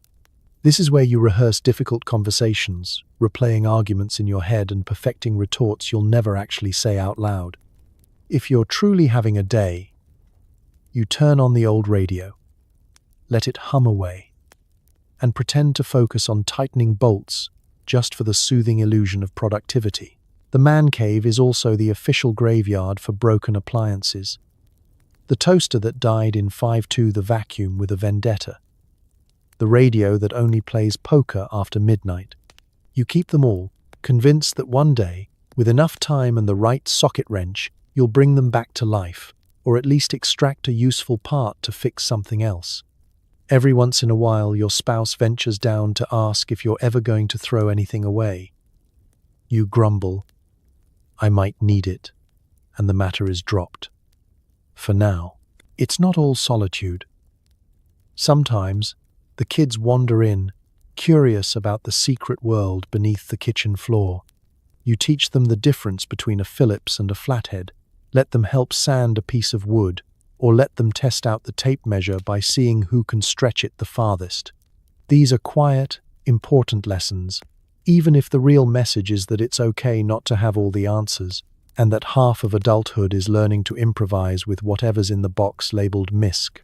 Eventually, dinner is called, and you climb the stairs, blinking at the brightness of domestic life. You emerge smelling of paint thinner, carrying a bolt you forgot the original purpose of, and feeling just a little more centered. The basement will still be there tomorrow, with its unfinished dreams and misplaced tools, waiting for you to retreat again when the world upstairs is just a little too loud. Because in the 1950s, the man cave isn't really about building birdhouses or fixing toasters. It's about building a place where feelings can be left at the door, where silence is golden, and where the sound of a hammer hitting wood is sometimes the only kind of therapy you need. You hide receipts. Your spouse hides the good snacks. Everyone hides their true feelings about meatloaf. In the 1950s, marriage is less about baring your soul and more about mastering the fine art of concealment. Everyone has their secrets, big, small, or just plain silly. Some are harmless, like the stash of licorice tucked behind the flour canister, or the mysterious disappearance of your spouse's least favorite vase during spring cleaning. Others are more consequential. The new dress you bought on sale and paid for in cash, the magazine subscriptions quietly piling up in the mailbox, or the fact that you accidentally forgot to invite your mother-in-law to Sunday dinner. You and your spouse know the unspoken rules. Don't ask, don't tell, and definitely don't mention the burnt casserole unless you want to sleep in the guest room. Receipts are hidden in clever places, tucked between cookbook pages, slipped into coat pockets, or camouflaged inside the liner of your favorite purse. The family budget is a carefully curated work of fiction, balancing on the knife edge between optimism and creative accounting. There's a whole secret economy of snacks. The good cookies are stashed in a tin at the very back of the pantry, camouflaged behind canned peas, where only the most desperate sweet tooth will find them. Chocolates are rationed like gold, and anyone who discovers the ice cream hidden in the freezer's secret compartment is sworn to silence by a pact stronger than any marriage vow. The kids, of course, are the best detectives. No bag of chips is safe from their relentless search and destroy missions. You become an expert at hiding, rationing, and, occasionally, eating the last donut in the car before you walk inside, just to avoid the inevitable negotiations. Of course, food isn't the only thing you hide. You keep quiet about the chipped plate you broke last week and quietly replaced before anyone noticed. Your spouse keeps quiet about spending Saturday afternoon napping in the car instead of at the hardware store. The dog is the only one who knows the full truth, and he's not talking, mainly because he's still hoping to unearth the bone he buried in the flower bed last spring. Then there are the really important secrets, the ones you keep from the neighbors. Your lawn might have a brown spot cleverly disguised with spray paint. The barbecue is only half assembled, and you have no idea how to use 3 of its attachments. The Christmas lights stayed up until April, but you claim it was for the children. You pretend not to notice when the Johnsons bring store-bought pie to the potluck and pass it off as homemade. Everyone winks, nods, and continues the charade, because that's how suburbia survives, through a shared understanding that what happens behind closed doors stays there, along with the ketchup stains and the guilty pleasure detective novels. The biggest secrets, of course, are emotional. Maybe you miss your old job. Maybe your spouse wonders what life would be like if you'd taken that trip to California. Or if you'd bought the house with the blue shutters instead of the safe, beige one. But in the 1950s, feelings are handled like fine china, brought out for special occasions, handled with care, and quickly put away if anyone looks like they might drop something. You share your worries in coded language. Just tired. Or long day. You celebrate small victories in silence and mourn small disappointments quietly, with nothing but a sigh or a glance across the dinner table. Yet, through all the little deceptions, the hidden cookies, and the silent wishes, there's an odd kind of comfort in keeping secrets. It's a way of protecting each other from life's sharp edges, of maintaining the polite fiction that everything is just fine, even when it isn't. The secrets you keep are the threads that hold your carefully stitched world together, one white lie, one hidden snack, one unspoken feeling at a time. Because in the 1950s, everyone has something to hide, and that's just the way things work. After all, the real secret is that everyone is doing it. Even you. Especially you.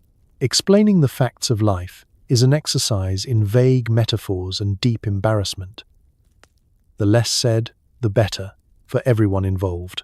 In the 1950s, the only thing more mysterious than what goes on behind the neighbor's hedge is what actually goes on behind closed doors.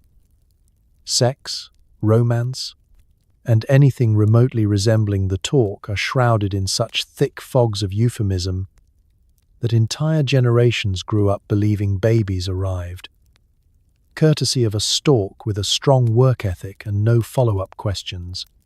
Schools offer exactly one lesson, delivered by a gym teacher who looks like he'd rather be anywhere else. And it mostly involves the life cycle of a frog. When the fateful moment arrives, maybe because of a classroom rumor, a biology test, or an unexpected question at the dinner table, the parental response is pure 1950s improv. Dad looks to mom looks to dad. Someone coughs and changes the subject to, "How about those Dodgers?" But eventually, you can't stall forever.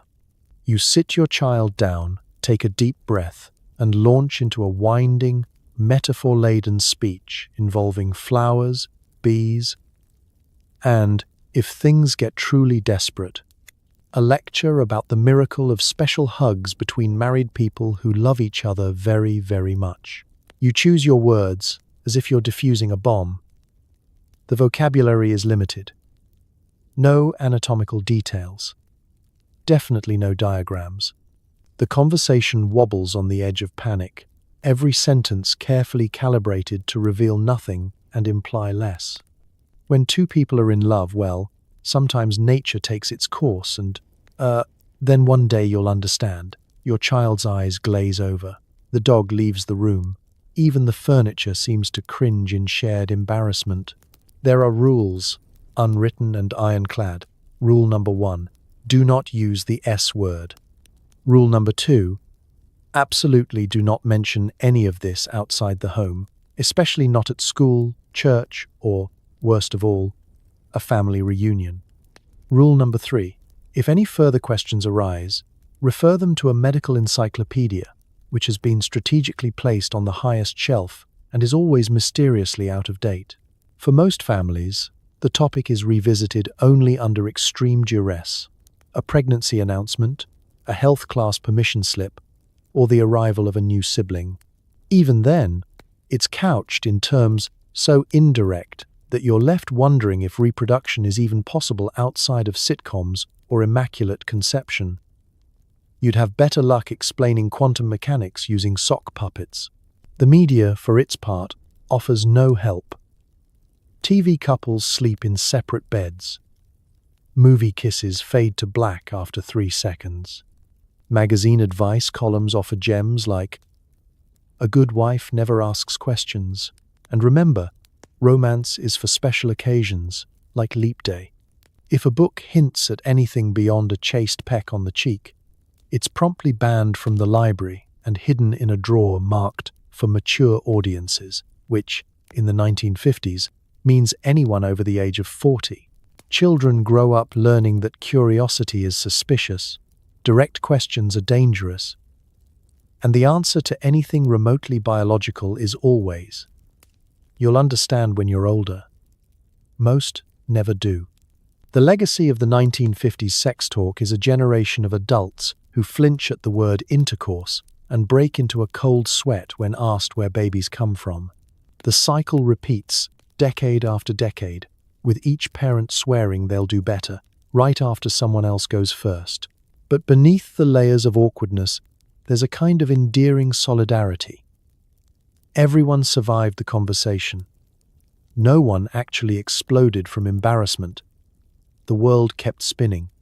And for all the confusion, misdirection, and unasked questions, you learn, eventually, that love is as much about what you don't say as what you do. Because in the 1950s, the sex talk isn't just a rite of passage. It's a masterclass in avoidance, understatement, and hoping the school will handle it. And honestly, after the ordeal is over, everyone deserves a stiff drink. Or at the very least, a nice, long nap. Anniversaries are marked by a heartfelt card from the pharmacy and a dinner at a steakhouse where no one talks about anything real. In the 1950s, marital milestones are approached with the same subtlety and restraint as a handshake at a tax audit. The expectation isn't grand declarations of love or elaborate gestures, but rather a quiet, almost secret acknowledgement that you've survived another year without anyone leaving to join the circus. Romance is tightly rationed, like sugar or fresh lemons, doled out in manageable, non-threatening doses that never risk emotional spillage on the new tablecloth. The celebration always starts with the card. It's selected in the drugstore greeting aisle, sandwiched between options for graduations and condolences. You search for something that says, "I'd marry you all over again, but also, please don't ask me about my feelings before dessert." In the end, you pick a safe, inoffensive card with a flower on the front and a poem that's just vague enough to cover all possible marital moods. If you're feeling particularly inspired, you write "Love, me" underneath the printed signature.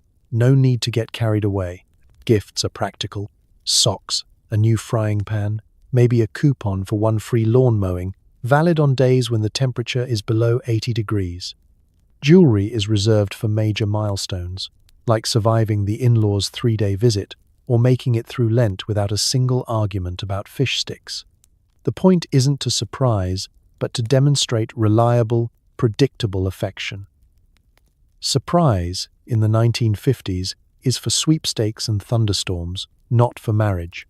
The highlight of the day is dinner out, almost always at a steakhouse with vinyl booths, low lighting, and a waitress who calls you hon and brings extra rolls without asking. You dress up a little, comb your hair, and put on your good shoes, which are slightly less uncomfortable than your church shoes. The menu is a greatest hits of the American dream. Steak, baked potato, iceberg lettuce salad, and something in the dessert case that looks better than it tastes.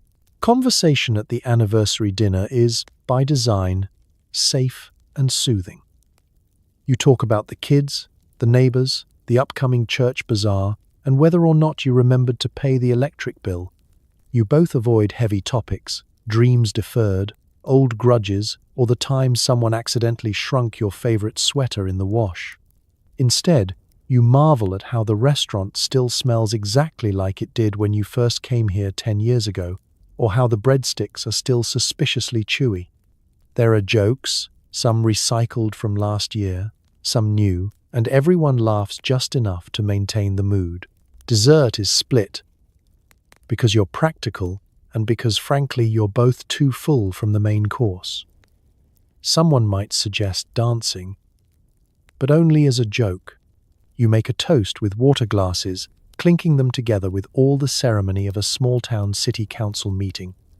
On the way home, you reminisce about the first years. The old apartment with the leaky faucet, the car that only started on Tuesdays, the time you tried to cook a romantic dinner and set off the smoke alarm. There's a gentle, unspoken pride in making it through all of it together, even if neither of you would dare say it out loud. Back home, you exchange a quick kiss, polite, familiar, sweet, and slip into your matching pajamas, grateful for comfort, routine, and the soft silence of shared survival. The card sits propped on the dresser, a quiet testament to another year conquered. Another round of canned laughter and cardboard romance, and the knowledge that, in the 1950s, true love is measured not by passion, but by presence. Because sometimes the best anniversaries are the ones where nothing goes wrong, nobody cries, and you both fall asleep smiling, together, if not always holding hands, then at least holding on to the knowledge that you're in it for the long haul. After the dishes are done, you sit together, silently wondering if there's more to life than this. Maybe you dream of Paris, or just a weekend alone. But for now, you settle for Jell-O and reruns. The house is quiet now. Just the soft clink of spoons against glass bowls and the distant buzz of the TV. Another day wrapped up in routine, another evening spent shoulder to shoulder but worlds apart, united by fluorescent kitchen lighting and the inescapable squish of lime Jell-O.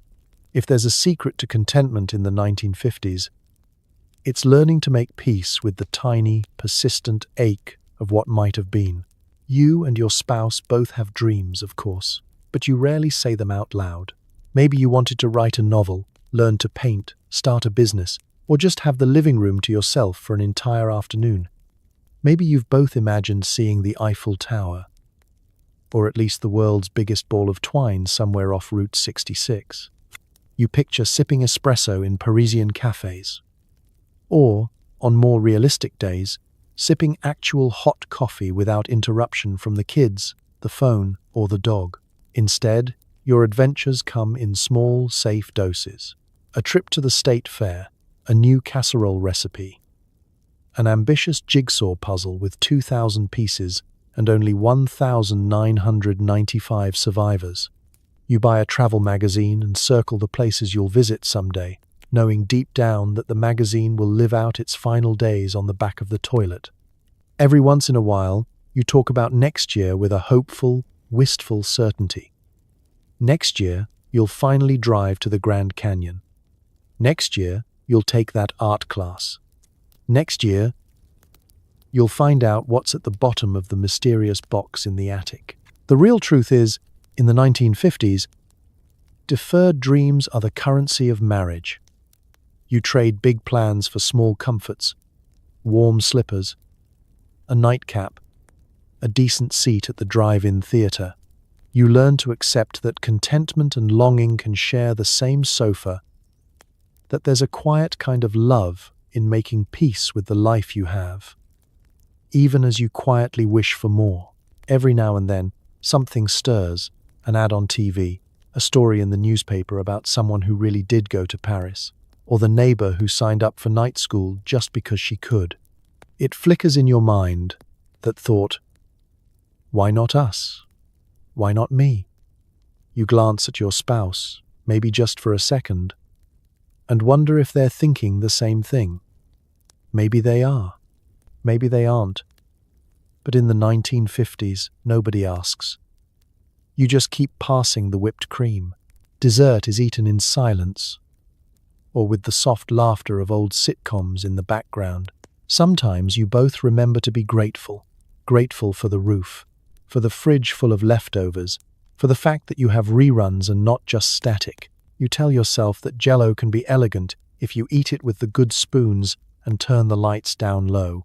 Afterwards, you rinse the bowls, straighten the living room, and get ready for bed. Another day closes gently behind you. The dreams you put aside aren't gone, they're just resting, tucked into the pages of your favorite magazine or folded up in a shoebox under the bed.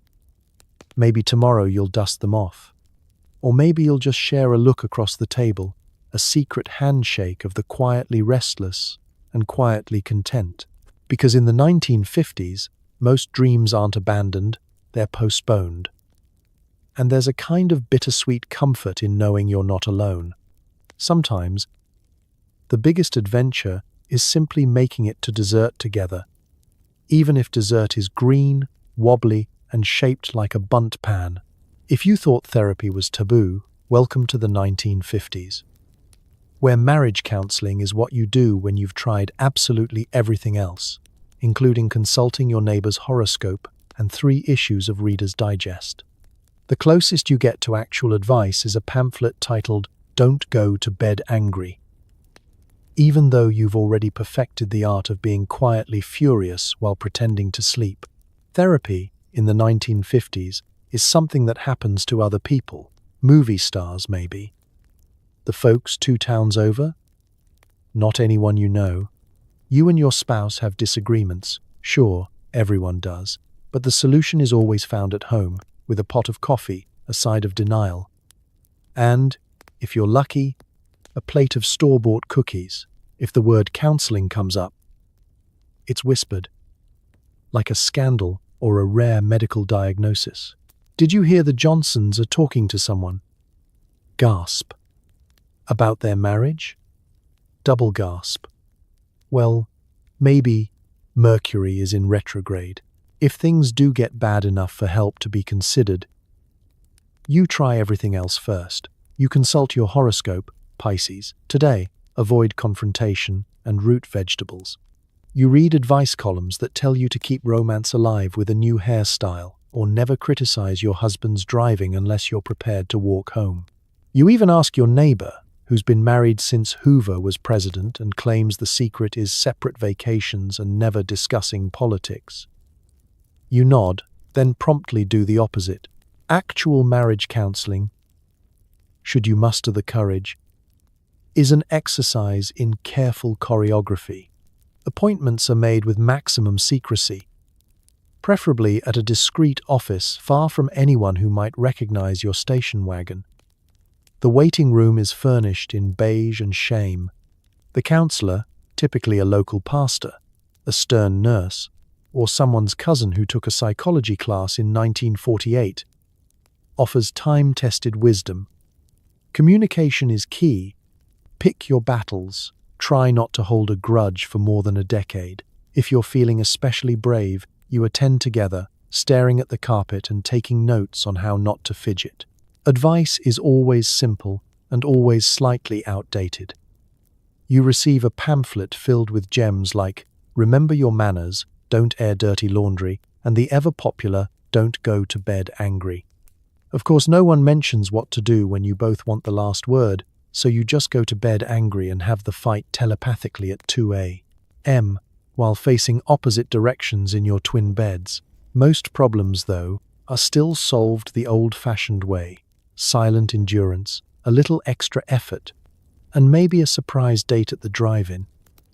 Even if you spend the whole time quietly critiquing the movie and each other's popcorn technique, if you hit a particularly rough patch, someone suggests prayer.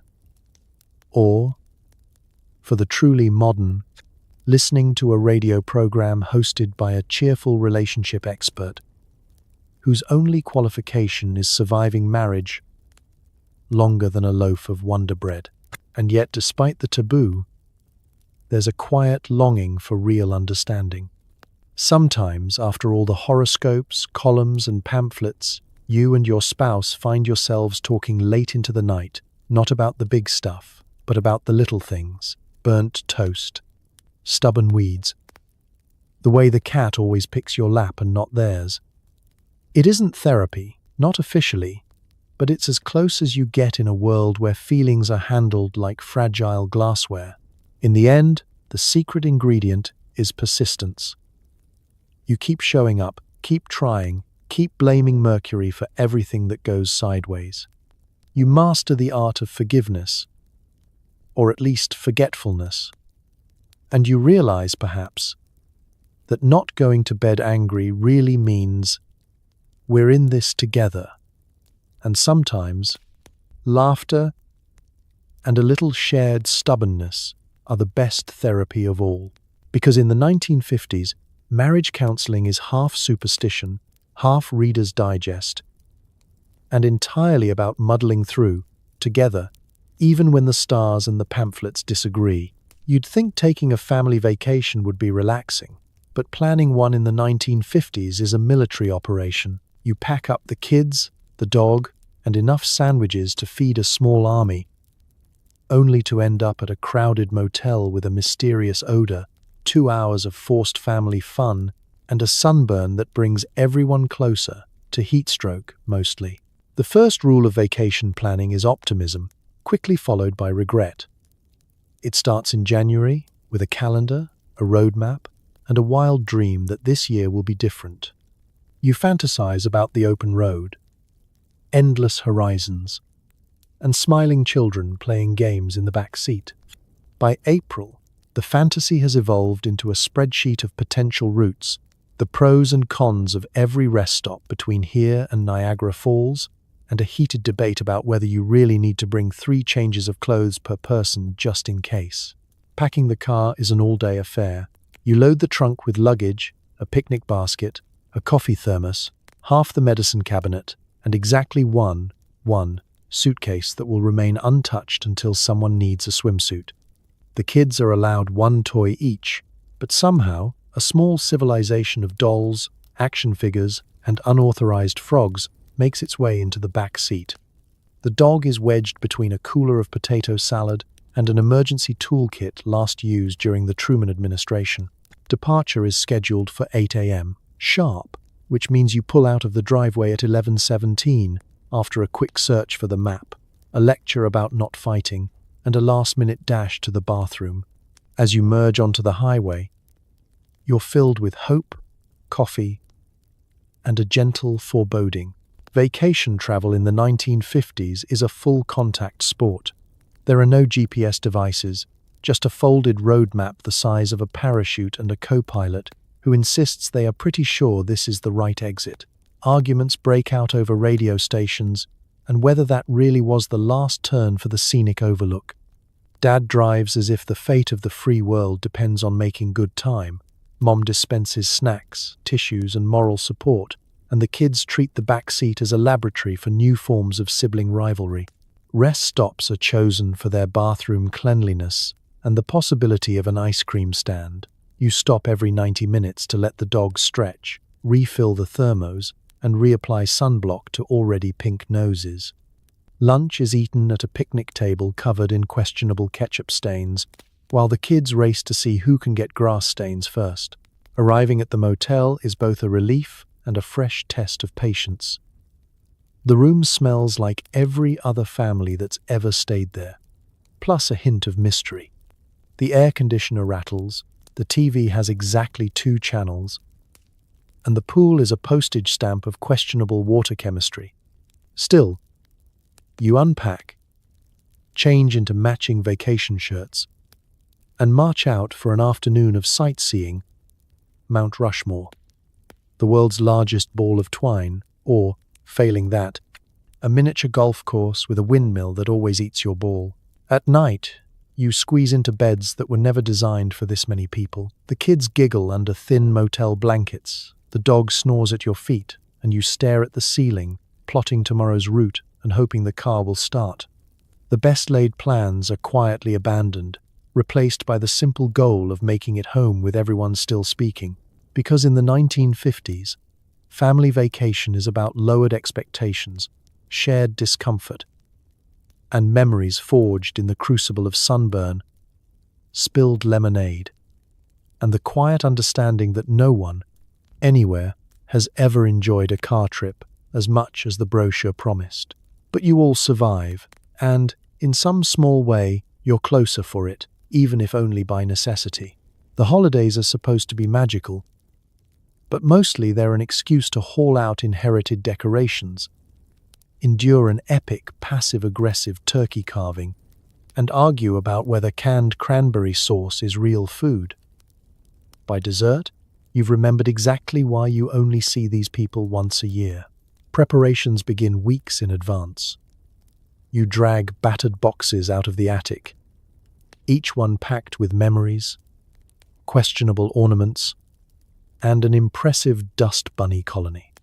Out come the crocheted tree skirts, the glass baubles missing their hangers, and the ancient paper chains made when the kids still called you mommy or daddy.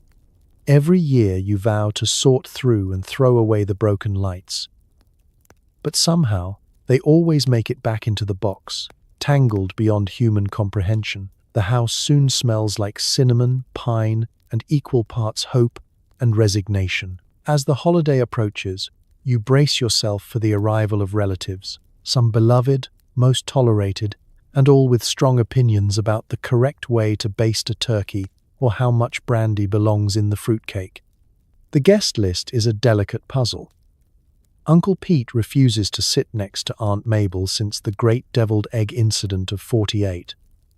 And Cousin Donna is a wild card who may or may not bring her accordion. There's a flurry of last-minute cleaning, extra chairs wedged around the table, and a frantic search for the gravy boat that only sees daylight twice a decade. On the day itself, everyone arrives exactly 10 minutes late, laden with casseroles, wrapped presents, and simmering grievances. Coats are tossed on the bed. Children stampede through the living room. And someone always asks if you've gained a little weight this year. The holiday playlist is dominated by crackly records, and one cousin's attempts to play Jingle Bells on the piano, off-key and at full volume. The main event, of course, is dinner, a marathon of carbohydrates, forced conversation, and the kind of turkey that can only be described as ambitious. There's stuffing in every conceivable form: bread, cornbread, oysters, and a mystery version that even the cook can't quite identify. Canned cranberry sauce holds a place of honor, its ridges perfectly preserved from the tin, while the real sauce sits untouched at the end of the table. Arguments break out over green beans versus peas, who gets the drumstick, and whether or not marshmallows belong on sweet potatoes. The carving of the turkey is equal parts performance and therapy session, each slice a subtle commentary on family dynamics. Dessert brings a temporary ceasefire. Pies appear in abundance: pumpkin, pecan, apple, and something described as surprise. Coffee is poured, and the stories begin. Embarrassing childhood tales, recaps of old family scandals, and the annual retelling of the time the cat knocked over the Christmas tree. There's laughter too, genuine and cathartic, cutting through the awkwardness like a sharp knife through overcooked ham. After dinner, everyone sprawls in the living room, bellies full, energy low, and patience on fumes. The TV hums in the background. Children squabble over new toys, and someone inevitably nods off under a pile of coats. You look around and marvel that, despite the chaos, you made it through another holiday. The house is a mess, the fridge is packed with leftovers, and the dog is already eyeing the pie. Because in the 1950s, holiday traditions are less about perfection and more about survival. Rituals are upheld, relatives are endured, and regret is quietly swept under the rug with the fallen pine needles. In the end, you're grateful for the comfort of tradition, the hilarity of shared suffering, and the blessed silence that follows once the last car pulls out of the driveway, until next year, when you do it all again. So tonight, as you lie in your cozy bed, your thermostat set exactly where you want it. No casserole in sight. Maybe take a moment to thank the universe for the sheer miracle of modern marriage, or at least for the blessed existence of takeout food and no expectation to iron your pajamas. Because marriage in the 1950s wasn't easy. It was a careful dance of etiquette, repression, and Jell-O salad.